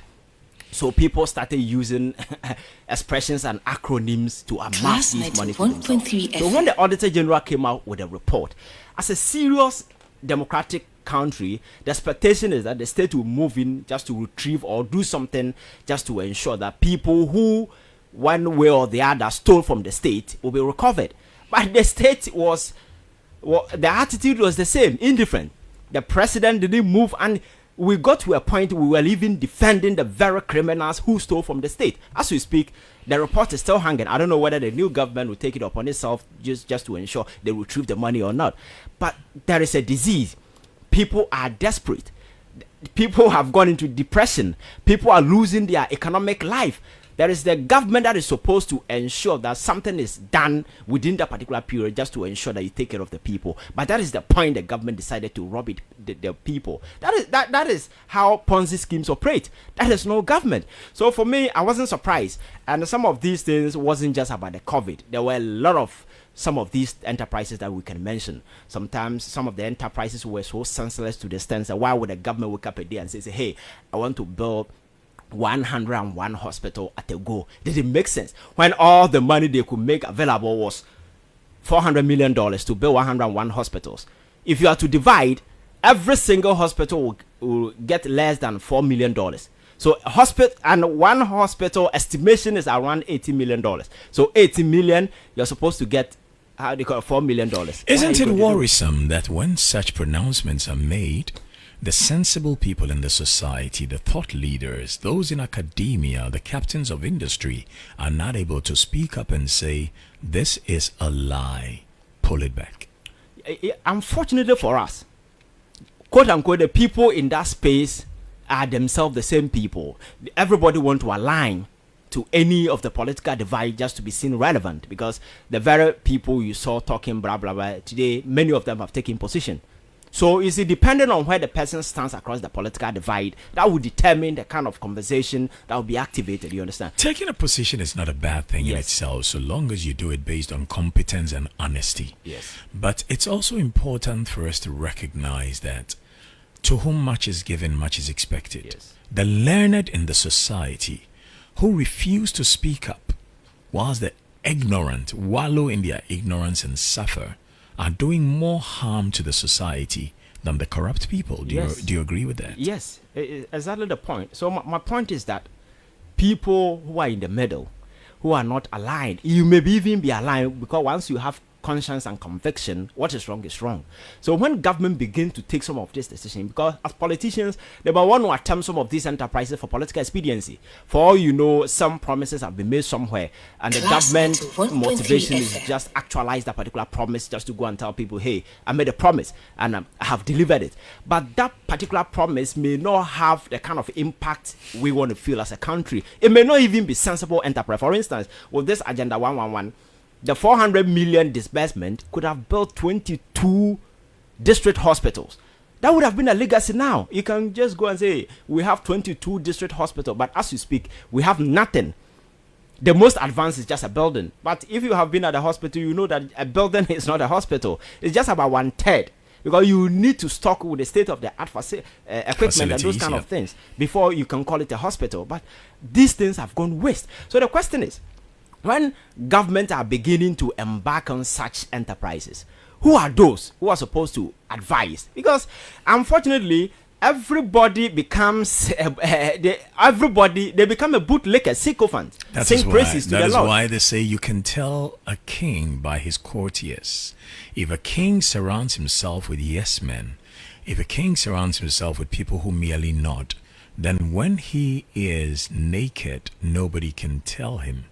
And those who are around the king, who cannot tell when he's doing wrong, must be slaughtered long before the king himself is. Yeah, you see, and a weak-minded king might not want to surround himself with intelligent people. So a foolish king will attract foolish followers.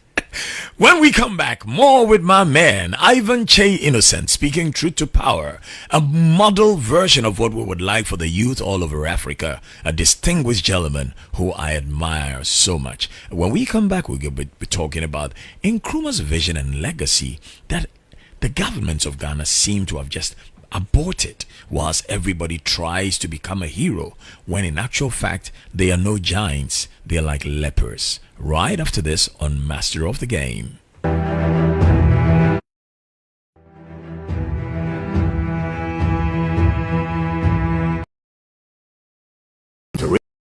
History. Looking at pre-independence in Ghana and the independence of Ghana and the vision of the first president of Ghana, who do you see in Ghana as a leader who has surpassed that vision?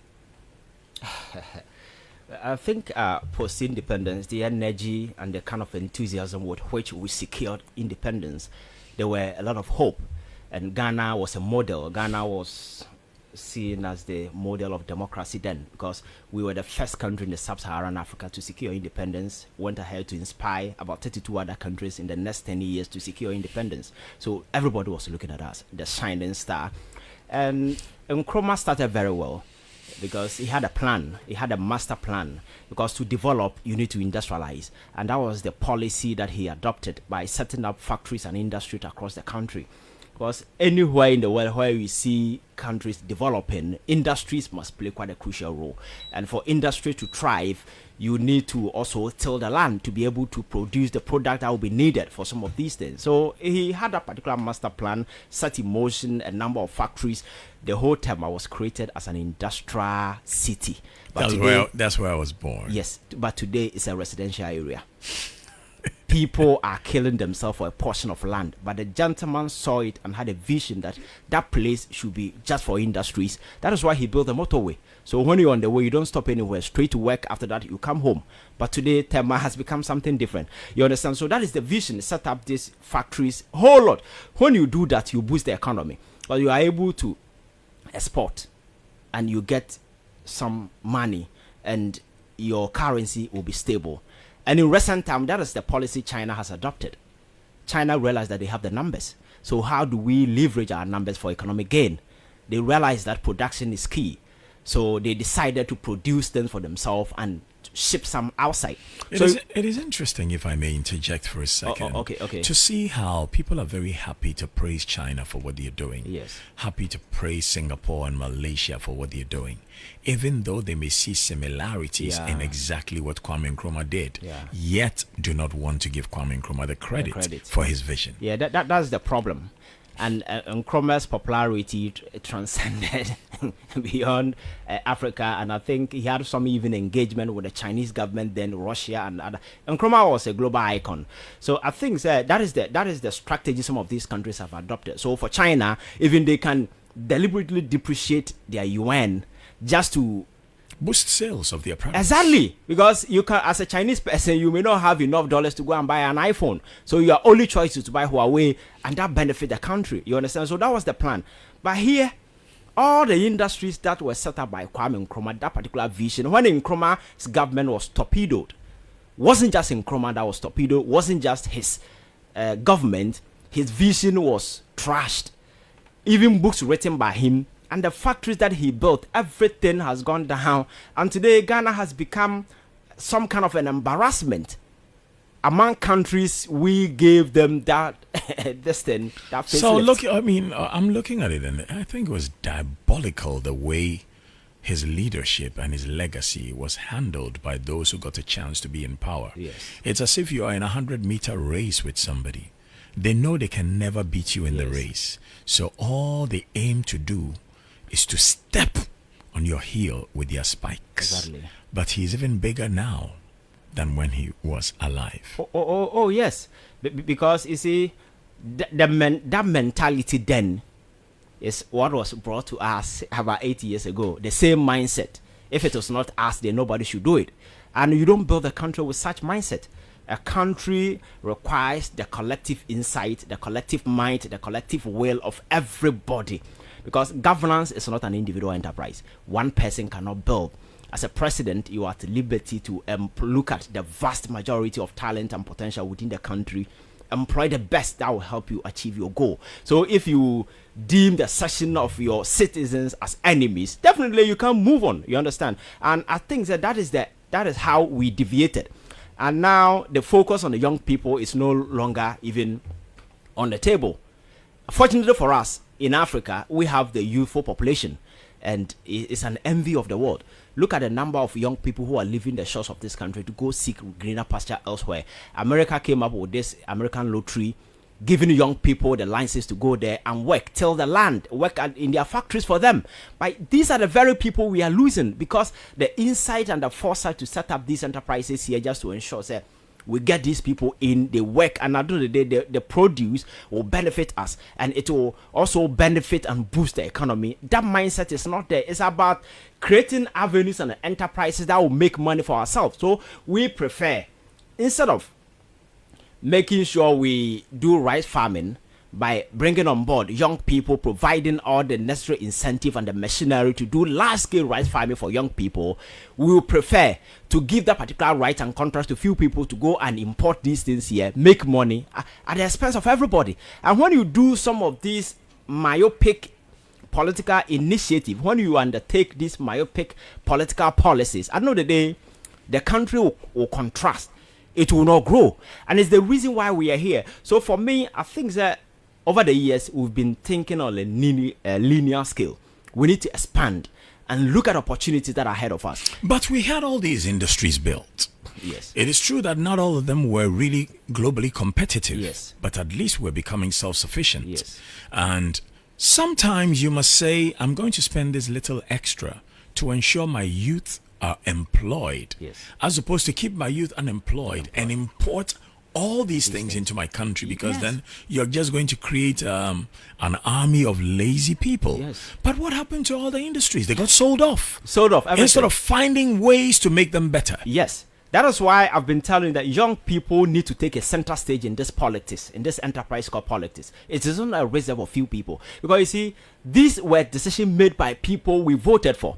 A government of our own design, a government of our own creation, turned out to be a tool that came a tool that was impoverishing almost everybody. One of my favorite speakers, allow me to interject for a second, Okay. Noam Chomsky, one of the most brilliant thinkers in the world today and one of the greatest linguists, and in fact one of my heroes, talks about the con of privatization, where a few people who get a chance to be in political power intentionally run down state-owned enterprises. And then after they run them down, they tell the people that now it's not profitable. And then they don't sell it to their enemies. They sell it to themselves or their friends. And then they come and run them and make profit. And then after they have made enough profit, they run them down again and then find a state to come and take over. And this cycle goes on and on. Did this happen in Ghana too? Oh, exactly. That is the playbook. That has always been the playbook. Look at all the state-owned enterprises in this country. None of them is making profit. These are debt enterprises, creating a load of debt. Today we can mention that of ECG. We can mention even Cocoa Board. We can mention almost all the state-owned enterprises, including Bank of Ghana, an institution that is supposed to provide monetary policies and plans for the whole financial space. That enterprise is running at a loss. How is unprecedented level. How is because that possible? Some people decided to take foolish decisions, and they felt they were not amenable to wisdom. They were not answerable to people, because when some of these decisions were being made, people were vocal. People were speaking against it. And even though the government has changed, we see nothing happening. Exactly, that is the point. Maybe it may be too early days yet, but I'm sure something has to be done, because some of these crimes can never go unanswered. Because you see, the reason why Ghanaians voted for change, they wanted accountability. So that particular thing must kick in now. People must answer for their crimes. And in a state where people go scot-free when they do some of these evil deeds, that country will never advance. Let me take you to South Korea. Last week, the sitting president has been removed from office. He has been impeached by the court for some decision that he took. Because in December, he declared a martial law, which was deemed unconstitutional. So Parliament passed law or a bill to impeach him. And about last week, the Constitutional Court of South Korea has impeached the president. Actions must have consequences. But in our part of the world, that is not the case. People commit atrocity crimes that have consequences, long-lasting impact on the life of the people in a negative fashion, yet they walk free. The gentleman at Bank of Ghana virtually turned Bank of Ghana into a printing press. He was using it to print money on a daily basis. People were speaking. He breached all the constitutional provisions because there are requirements. Which gentleman are you talking about? Addison, the former Bank of Ghana governor. He was printing cash. He turned the place into a printing press. Printing cash night, day, every morning. He was printing cash. On whose instruction? On the president. They were doing this to finance the inefficiencies and the atrocities of government. Because the government went overboard, taking foolish decisions. You need money to finance. And the BS that goes on is after they have done all this, they will have somebody come and say, why did you say this about me? Why did you say this about me? That is the problem. That is, you see, we have weaponized the entire political space in such a way that people are no longer interested in the conversation anymore. We are rather interested in personalities. And the personalities, where do they stand across the political divide? Do they align with me ideologically, politically? Then let me go and defend them. We don't debate issues anymore. So these people have the freedom to do whatever that they want to do, and they get away with it. So I think we need to institute certain measures. I've been preaching that in the state, a country cannot show mercy, a country cannot show weakness, because human beings naturally we are evil. If you show mercy, people will take advantage. If you show that kind of mercy, people will do the worst things and they will come back and apologize. The Famanyame principle. That kind of nonsense. So for me,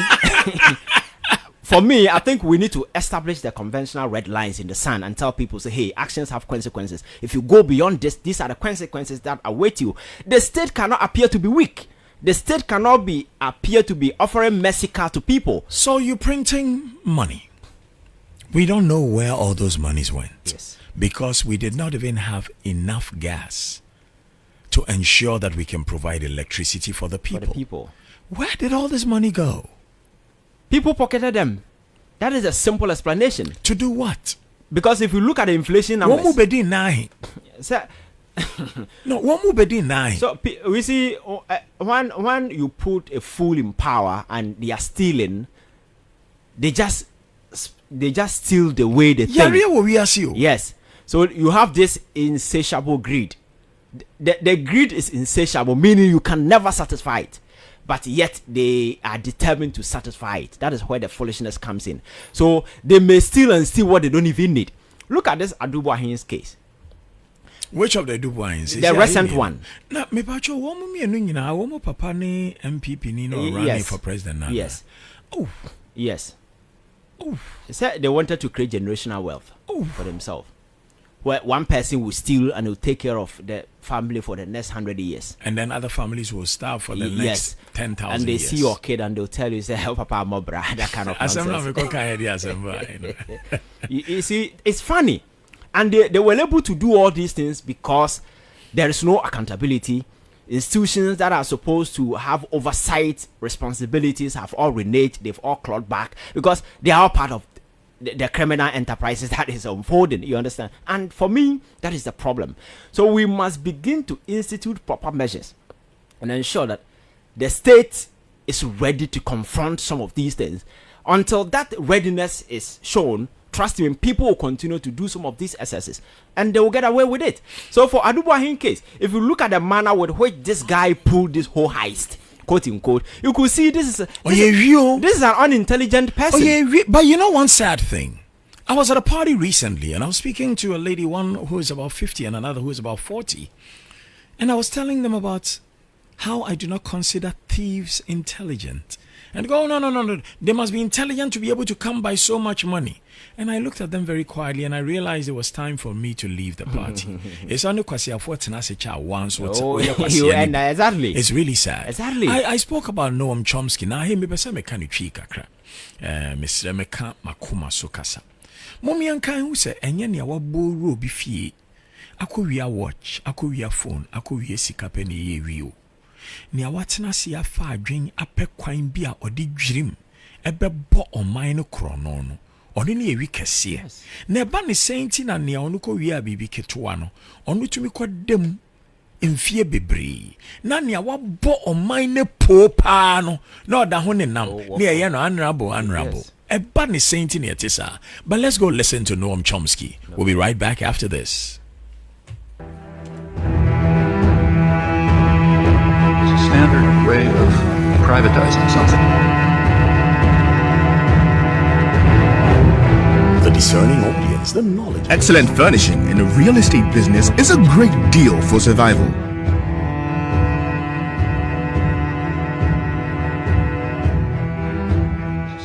Way of privatizing something. Like when Margaret Thatcher wanted to privatize the British railroads, the technique was defund them. And then when they don't work, people get angry. They say, let's do something. So you hand it over to private enterprise, which totally ruins them, and then the state has to come back in, big cost, and try to reconstruct it somehow. It's known as privatization. And that's exactly what's happening with Social Security. It's in good shape now when you read in the newspapers, as you do, that the big problem of the deficit is entitlements. Social Security, Medicare, Medicaid. Social Security is a zero problem. For one thing, it doesn't add anything to the deficit because people pay for it. And for another thing, it's in pretty good shape. Certainly, well, the last of the famous baby boomers will be gone before there's any problem in it. That's why there's a big payroll tax increase 30 years ago to ensure that. But if it's defunded, it'll be a problem. Then there'll be pressure to privatize it. That's a huge bonanza for the financial institutions. They'll put trillions of dollars into their hands, which they can then use to make a ton of money with risky investments, which are therefore very profitable. And when it tanks, as it will, when the economy tanks, there's a technique. You pick up your copies of Milton Friedman and Hayek and Ayn Rand, and you run to the nanny state that you've nurtured, and you make sure that they bail you out. That's really existing capitalism. And it means that the scam can go on. There's a standard way of privatizing something. Like when Margaret Thatcher wanted to privatize the British railroads, the technique was defund them.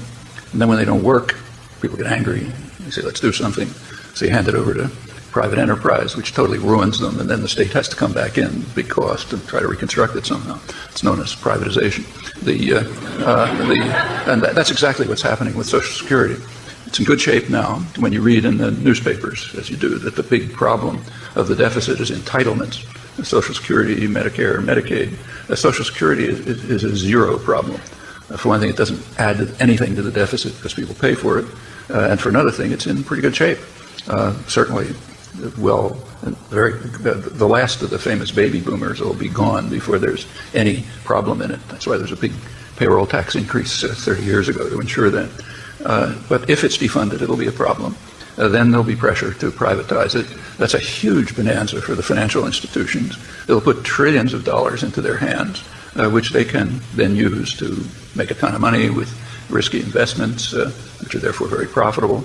And when it tanks, as it will, when the economy tanks, there's a technique. You pick up your copies of Milton Friedman and Hayek and Ayn Rand, and you run to the nanny state that you've nurtured, and you make sure that they bail you out. That's really existing capitalism. And it means that the scam can go on. There's a standard way of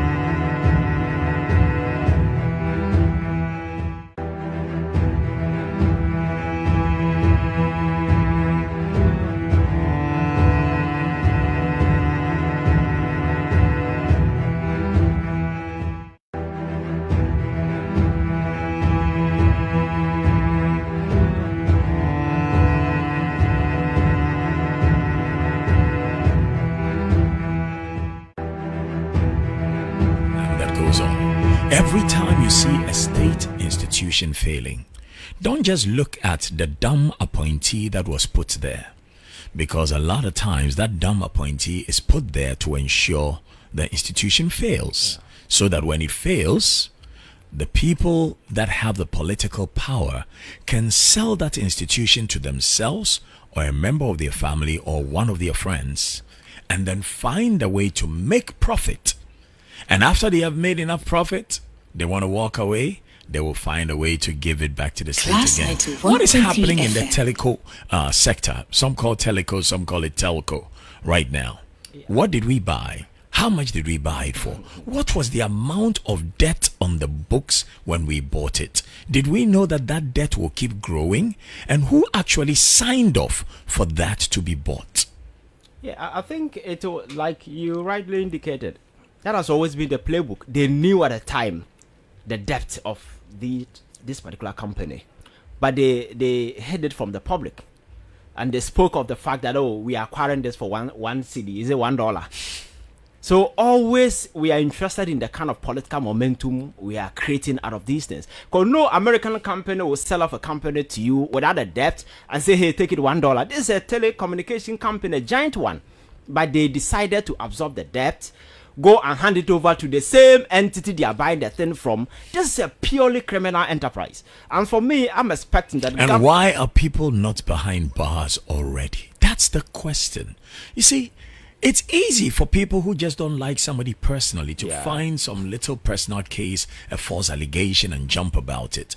But when the documents are there clearly to show this, why are we walking on eggshells when we have people who have robbed this nation and supervised the death of their brothers and sisters? Not just the death, but their death as well. And they are walking free. And there are bare fact evidence to justify some of these crimes that have been committed. So for me, I think the state must speed up. With this inertia, with this kind of attitude, trust me, we end up in the same thing. So we need to show that readiness, that seriousness. That will send a message to people that, come on, it's no longer business as usual. The narrative has changed. You cannot mess up or take advantage or run a country or an institution down and expect that you walk free. That's exactly the same playbook that went to the banking sector when some of the local banks were destroyed. The reasons behind it were highly unreasonable because banks will always have liquidity challenges everywhere. Even in America last year, about 3 or 4 banks, Signature Bank and one other bank, went down. But when the signs were up, then the government will move in because people, the citizens have their money in these banks. And so government have a stake in it. So government quickly move in. You understand? But in the situation here, we also what happened. Some people as to now haven't seen their money where they are because the banks have been collapsed and their accounts were never transferred anywhere. But the banks were collapsed and now they claim they were absorbed into another bank and that bank is not making profit. That bank itself is sinking. How is that possible? It doesn't make sense. It's your time who need to go for bank. Oh, yeah, bro. I think there's some kind of political, some kind of vindictiveness. You know, these are people who are likely to sponsor the other political party. So let us crush them. Because for me, when the signs were clear, we need a certain amount for bailout. And over the world, that has always been the practice within the banking sector. But we spent more money to kill the banks than to build them. Exactly. And after that, the bank that was set up is limping. The liquidity challenge, they are still facing the liquidity challenge. And there are several other state-owned banks that are also limping. For instance, Agriculture Development Bank is virtually an empty building. There is no money. National Investment Bank, that is a collapsed bank. It's just standing there. You understand that? Because the books speaks volumes about the kind of debt these companies So let me talk to you, the young person who is wondering why a young man, only 35 years of age, who has his whole life ahead of him, is so incensed about these things.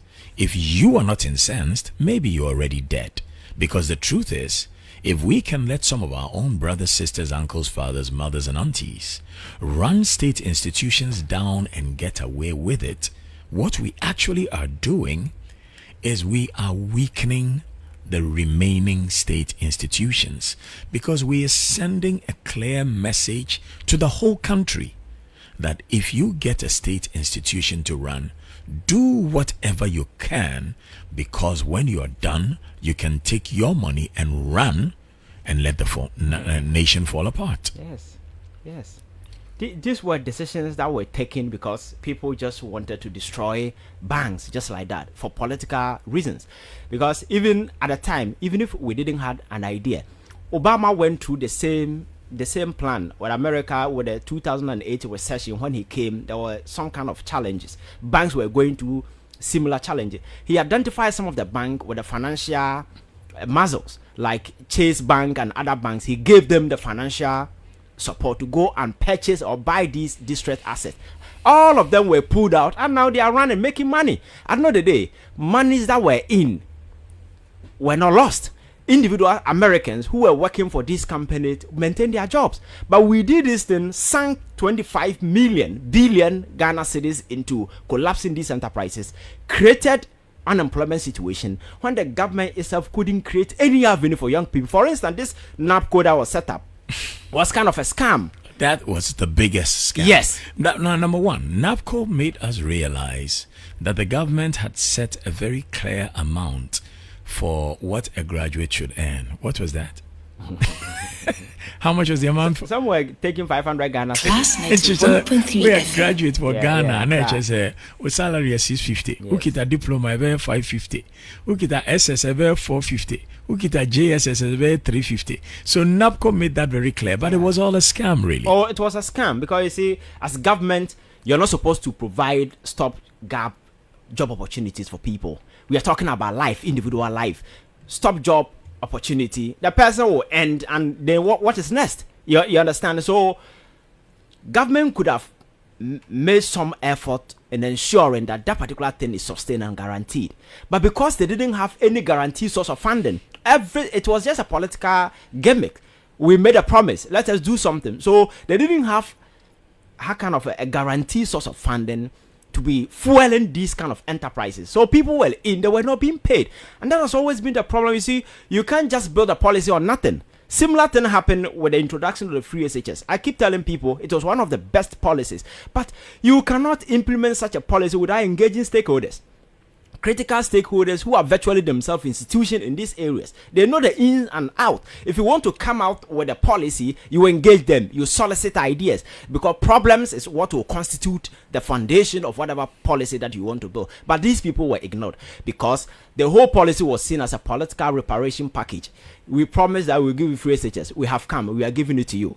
That was it. No thought went into it. We don't have enough money to do it. Exactly. There was no assured source of we don't have food for the children, nothing. But we'll do it. So they just wrote it. They realized that the numbers were going up, and they needed to divide the semesters into 3, 4, 4. People were going in the morning, some were going in the night. I know that they created whole lot of messy situation for us. Now our education system became a 24-hour economy. It's a messy, and on top of that, government decided to spend a whooping 68.5 billion to buy past questions. Clarify, million or billion? It's million. Okay. 68.5 million for 2 years. To go and buy past questions. Instead of ensuring you taught the kids. Per head, one printing was 78 Ghana cedis. Hey. And the mass set was 75 Ghana cedis. Yes. It will be our will be giant. Anywhere near our boss are chrono. Why or dance? Yes. And some of these items were not even supplied. And all these things were awarded breaching all the procurement laws, because they were also sourced to companies with flimsy. This message is not just to President Mahama, but to everybody who becomes part of leadership in any country. Yeah. During your political campaign, people point fingers at you and they call you corrupt. They call you a thief. They call you all sorts of names. After listening to all those, if you get into power and there is evidence that those who called you names were actually those who were behaving as such, if you don't prosecute them, then they are right in calling you a thief, because you too are one of them. If you are willing to watch those who have raped this nation, stolen from this nation, only to look after their wives and children and their bodies whilst other people have died, and you do not act about it, then what I know as a thinking man is you are the same. Yeah. Because I'm robber. Who see a two abo I'm robber on two boni. Exactly. Because when him say on no. Yes. So if this government today is seeing clear evidence of thievery and is not acting on it, then the message you are sending to the voters of Ghana is that you are the same. Yes. Well, I think President Mahama will have no other choice than to go after these people, because during the campaign, that was the team. The narrative in town at the time is that these people have stolen our monies, and there were clear-cut evidence out there to justify that indeed monies were stolen. items were destroyed. A whole lot of stuff went on in this country, and it is at the back of that particular narrative that the Ghanaian people accepted and voted massively for the president. So you have no other choice. You see, it may be early days yet, but I think they said the wheels of justice grind slowly. But in this enterprise, people are really ready to ensure the fall of these people.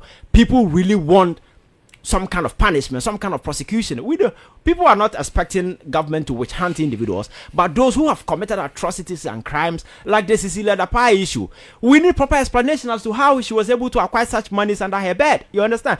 These are because governance is not a cult where few people will go and meet in the dark and then money transact grows. business. No.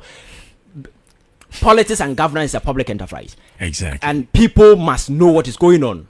Transparency should be the theme. If not, run your private business. Exactly. And hide. So I think some of these are things begging for answers. And the president and government must do everything. Attorney General has done a couple of press conferences. For me, they are not enough. We need to prove to the people of this country that we are really ready to put people behind bars, to prosecute people and ensure.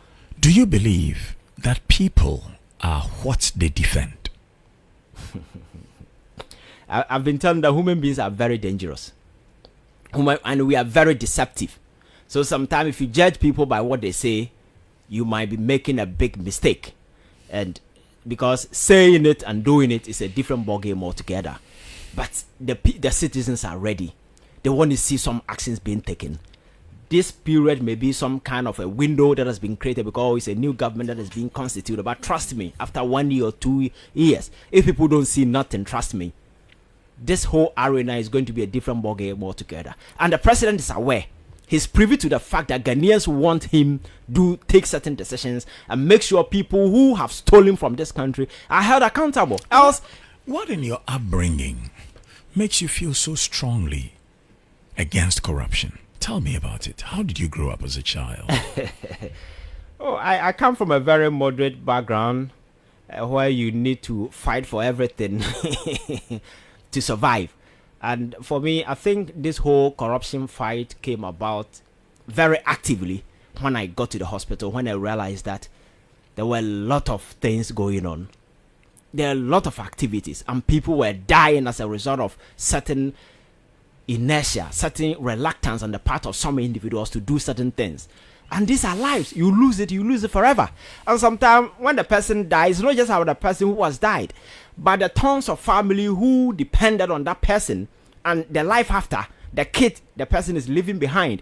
And somebody sitting somewhere who is not even privy to some of these things, because there are a lot of people within the political space chasing money, and they think life is all about money. If you come to the hospital, you see people who have it all. Begging to live one day more. They will ask you, am I going to live for the next hour? You have to be very candid and bold enough and tell them, say, no, you can't make it. To make peace with your God before you go. So when you get exposed to some of these realities, trust me, money will never be your priority. It's good. Money is good because we need it. But you see, to have it at the back of your mind, that for money to become a driving force, that you get it at all costs. A friend of mine in the UK quite recently called me. He said in his entire life he has never been to the hospital, but he went to the hospital and he was diagnosed with a certain disease and he got exposed to certain things. Then he realized, hey, he now has a different perspective about life altogether. Life isn't all about money. So sometimes some of these decisions are fueled by ignorance. So for me, I was very lucky enough to get exposed to some of these things at the early stage. That life isn't all about money. It is about creating comfort for other people. People may be disadvantaged. There are people who may not have the opportunities you have. Where did you grow up? I grew up in German South District. There is a town called Otumfo. I like the way you smile when you talk about where you grew up. What did you do as a boy that made you happy? Oh, I think reading. Namokati Mango. Reading, and then some of these running around playing ball, those kind of stuff. Yeah. And I was a church boy as well. Church boy? Yes. Which church did you attend? I'm a Catholic. Catholic? Growing up, I wanted to be a Catholic priest. So, oh, wow. Oh, yeah. Where did you go to primary school? The same town, those who are, yes, RC Primary School. Went to DC, And then from there, went to secondary school. Where did you go to secondary school? Techiman Secondary School. Techiman? Yes. Somebody wrote to me to say, Wabinse. True? You see, some of these things you can't say yourself. But you said, no, Wabin, papa. Wabin soja.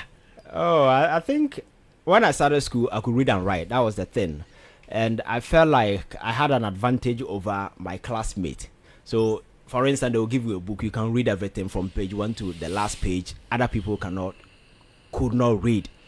And that was it. And so, you had a gift for retaining information. Yes. But one thing I didn't like when I was in primary school was that because I could read, I could write, dictation, I could get everything right, the teacher will give you a cane to beat everybody in the class. Oh, no. Oh, yes. So you end up becoming the enemy of everybody. So growing up, my teachers were my friends. Because on daily basis you'll be beating everybody in there, and they were kids. They couldn't comprehend some of these things. They couldn't do any analysis to know that. Were you a little older than them, or you were the same age? I was the smallest. Interesting. I was being given a cane to beat people on daily basis, so it was quite an uncomfortable kind of an ordeal. That so for me that was the thing I didn't like. Because what informed your choice of career? Nursing, I think I had a passion for caring for people.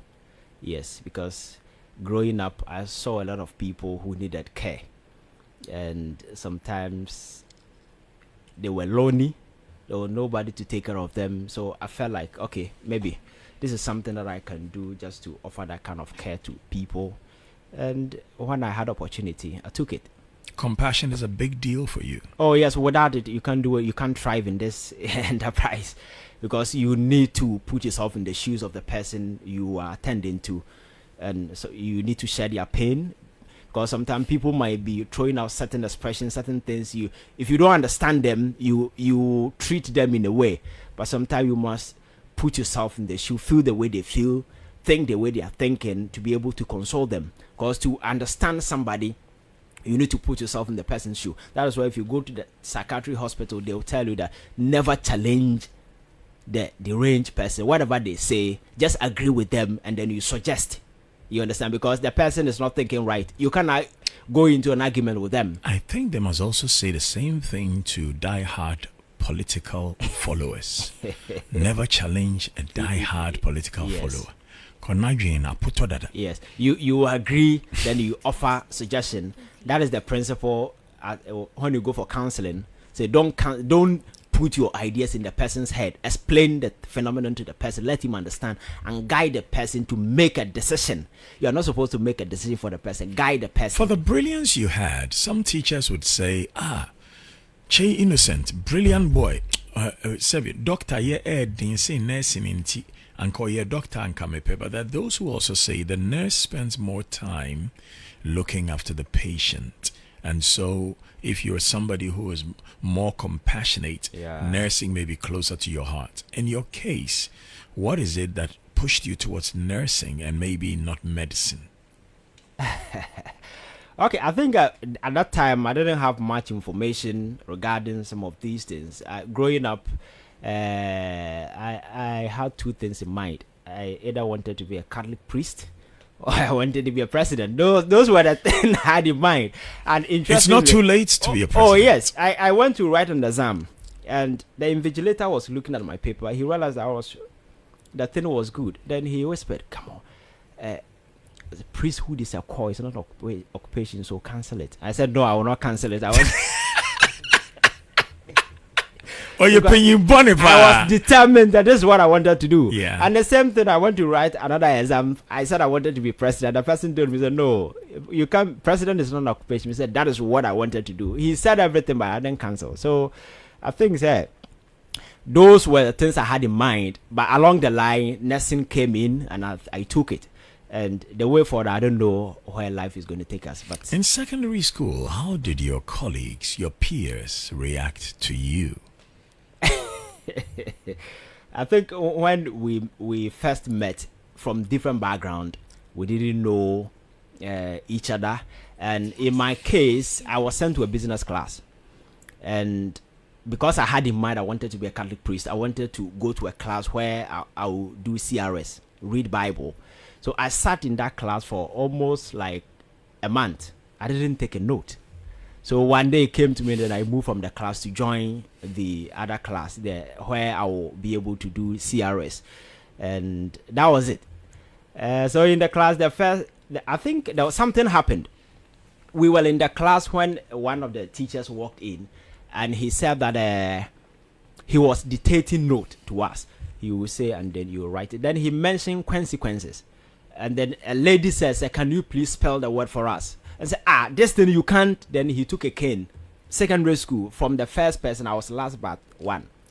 Then he beat everybody in the class. So when he got to my turn, I showed him. I said, yes. You had already written it. Okay, yes. And then the two people sitting in front of me, he beat them. And then he says, I was the only person that got it right.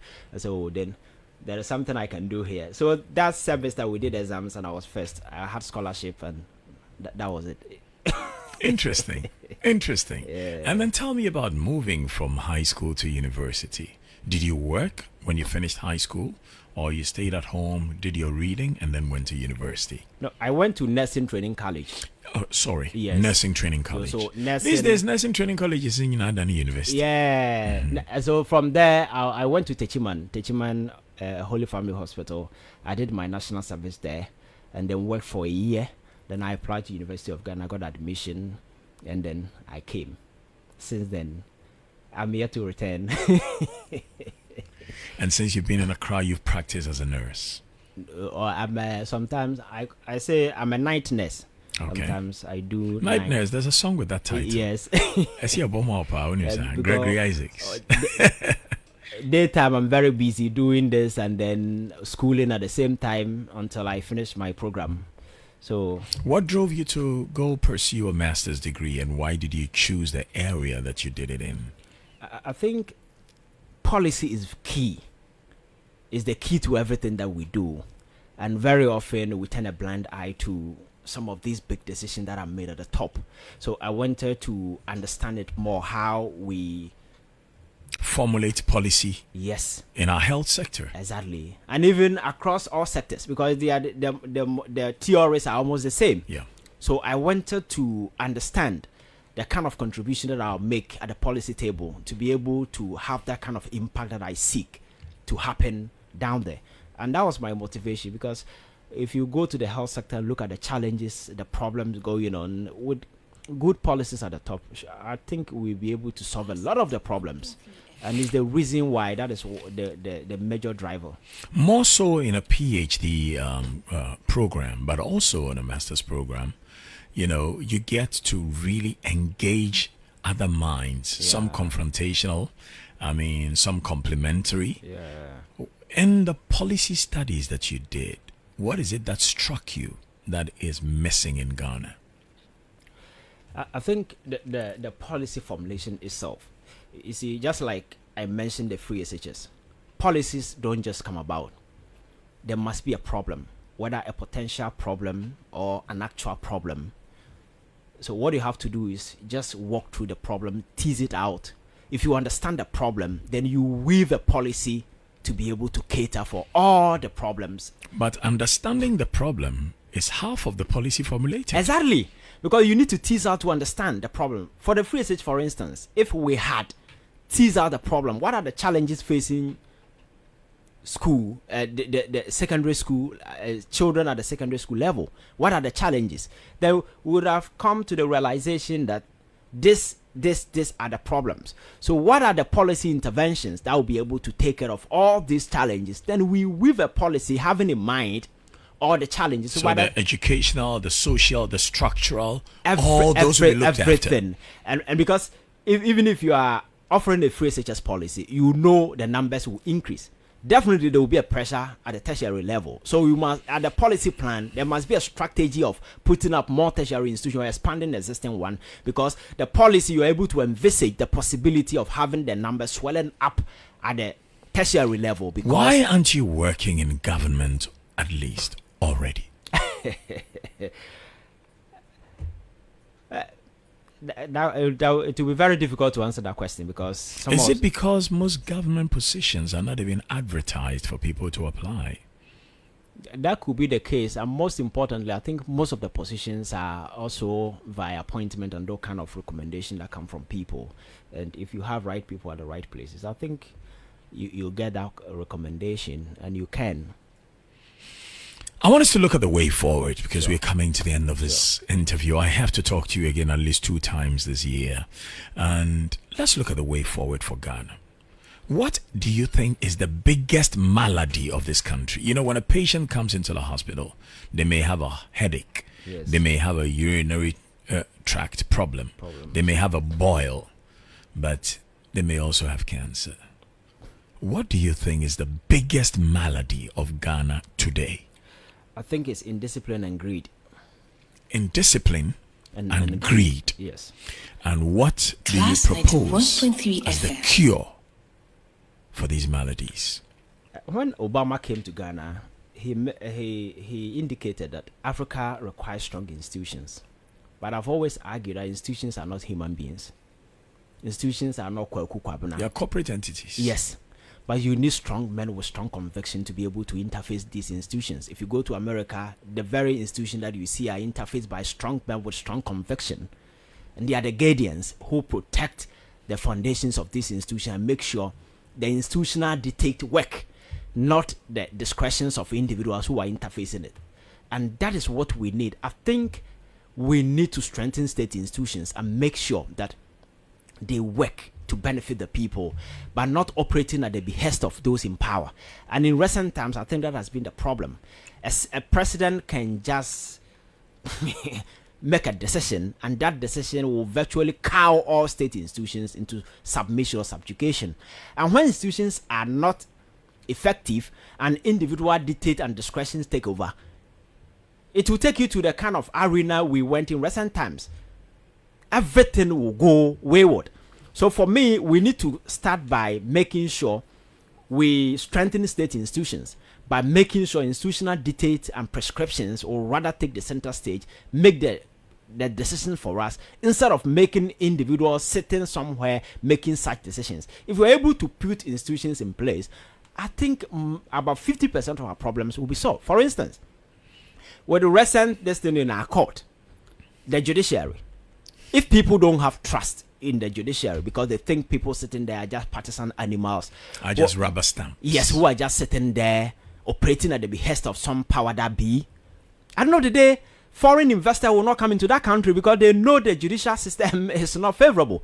And even they are coming, they might want any problem that arise to be adjudicated using international law.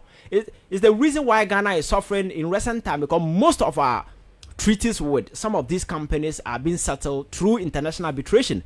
So over there, if you lose and you don't want to pay, you have asset there, they will seize it. You understand? Trafigura. Yes, exactly. They don't trust the institution. So I think we must make it an effort.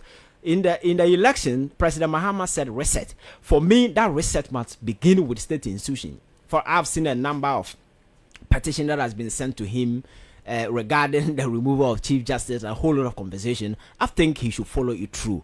If there are enough evidence to justify the petition, the demands of the petition, he should carry on, because you see, it's about trust. It's about that kind of confidence.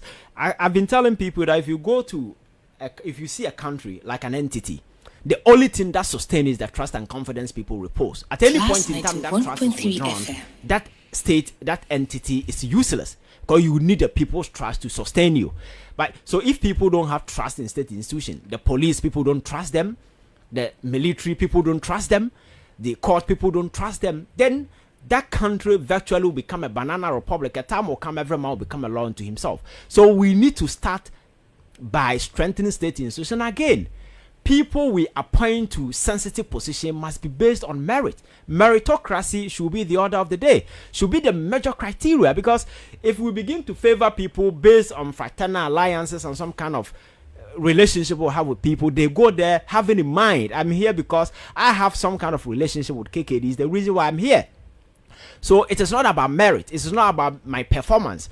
So those people end up messing up. And it's the reason why in the previous administration things got worse, because the president virtually appointed his family people into sensitive position. And these people were sitting there thinking that, oh, we are here because our uncle is president. So it got to a point they were running the country like a village pharmacy shop. How are they seen by the public now? The reality has dawned on everybody. These people, who they really are, is out there. Now, some are needed to come and even answer for the very things that they did. They are running away. That tells you the kind of people they are. So for me, if you have done a right thing, you will be anxious to come and answer, hey, this is why I did this, that. But because he knows what he's done, he's unwilling to come over. But people are waiting, you understand? So I think we can build this country. Fortunately for us, we have all the mineral natural resources. We have the human potential, the human resources for us. What is it that we need to thrive as a country? We have the Ghanaian dream is possible. We have the mineral and natural resources. Yes. But do we have adequate mental resources in leadership? I've been telling people that you can have all the natural resources in the world. If you are not smart, if you are not intelligent, somebody intelligent will come and take it away. And that's exactly what is happening. We have all the mineral resources, but people are benefiting, are the Americans and the UKs. But we can hire these people to work for us because we have the resources.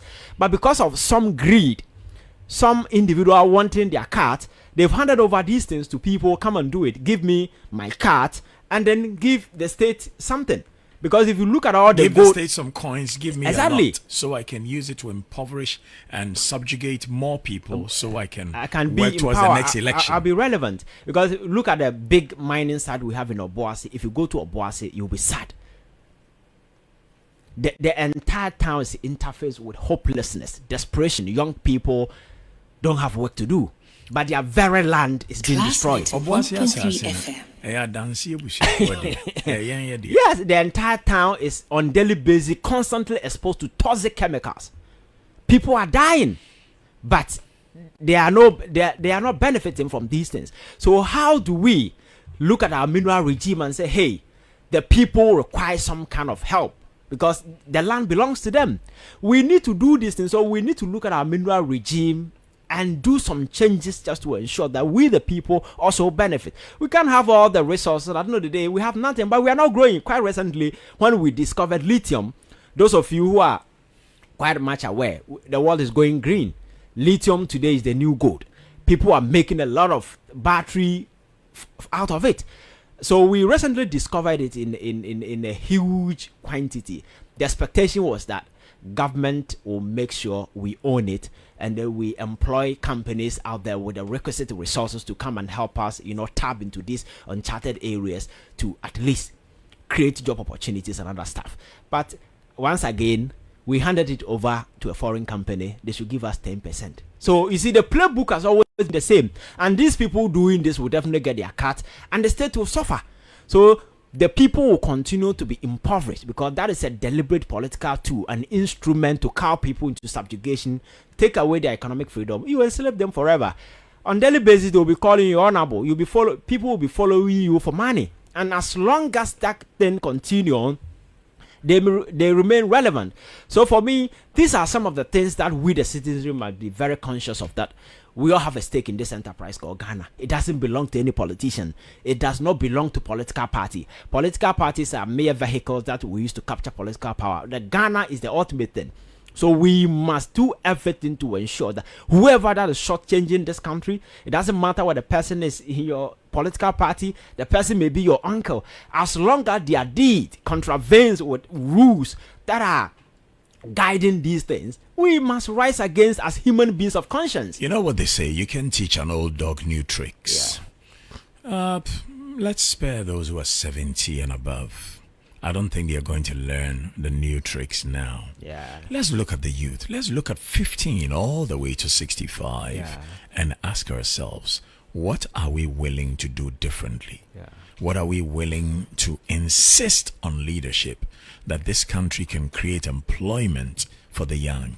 Speaking as a young man, what are the 3 key things that you would like government to start doing immediately? I think the major problem, as we are aware, is unemployment. and youth unemployment poses a national security crisis. Class 91.3 FM. It threatens our cohesion. It threatens the foundations of our democracy. If young people are idle, the devil will definitely find a job for them to do. And these are vast human potential that are going waste. Now people are going into drugs because of desperation. People are doing a whole lot of unholy stuff because there is no hope for them. You understand? So government first of all must consider creating job opportunity for young people. And that will take a lot of them out of these areas. Very often we find them, and doing so we are also building the future, and that will also have impact on the economy, because these are the workforce that is needed to build this country. So if you are able to engage them, it will translate in terms of impact on the economic fortunes of this country. Because as long as these young people continue wallowing in a pool of hopelessness, doing nothing, the economy will suffer. Because they are the very people you need to impact positively on this. Be afraid of a hopeless man, for he has nothing to lose. Exactly, nothing to lose. Like a cannon fodder. They will do everything to survive. That's exactly what played out in the Middle East when you mentioned Bouazizi. When his item was seized, he felt like there is nothing for me. So he set himself ablaze. And that triggered a wave of violent, that's the revolution that we saw. That is the Jasmine revolution. Didn't just end in how do you call it, Tunisia. It triggered a wave in the entire Middle East and then North Africa. So that is the impact and the consequences of youth unemployment. If you are a government, you begin to sit idle and do nothing about it. So the thinkers in government must ask themselves, what can we do to let youth employment increase in this country? Just for the benefit, just to stay relevant. But it should be the reverse. Because once young people are engaged, I think the country will grow. Because the whole essence of you taking over leadership is to grow the economy, have people have decent life. And when you have a workforce, you're not engaging them, then it means it's just some kind of an individual adventure that you're embarking on just to make money, and then you get away with it. You understand? 3 points. You've said 1 point. Number 2. So, and also, I think we need to take education to a different level. Because, you see, to have a workforce that will deliver on whatever that you need to have them trained, skills, equip them with the requisite skills that are needed to face the world that is coming. Because if you look at the world out there, there are a lot of things people are doing just to reposition themselves, their citizens, to take advantage, because the world is a competitive world. I think we are lagging even in terms of our education. There is a huge gap between academia and the job market. How do we bridge it so people from academia will be able to transition so easily into the job market and find something to do? So I think we must also focus on education, because young people need education to be relevant, to be able to become socially agile, to be able to make contribution to whatever we do. Without it, number 3. Time running out. Number 3. Yes, I think we must also tone down on the excesses and the impunity when it comes to corruption, because young people are watching and they are learning. There are people who think that is the way of life, that is politics for us. So if we begin to punish crime in this country, we make corruption a high risk venture that people might not feel comfortable going. Places like China, how dare you go take government money? Because you know the consequences are so overbearing that it will go beyond you. Suicide. For you and your children. Exactly. The entire generation. So everybody is careful not to go into that area. I think that is some of the such examples might be set here, so that those of us growing up as young people, we will not join the political bandwagon with the intention of going to make money for ourselves, but rather to help build the state. And for me, the Ghana will grow again. Thank you very much. My special guest on Master of the Game, the program that brings you the movers, shakers, icons, and legends of our beloved motherland, Ghana, is Ivan Kyei Innocent. My name is Dakwa, Kwesi Kyei Dakwa. See you on the next episode. Class 91.3 FM.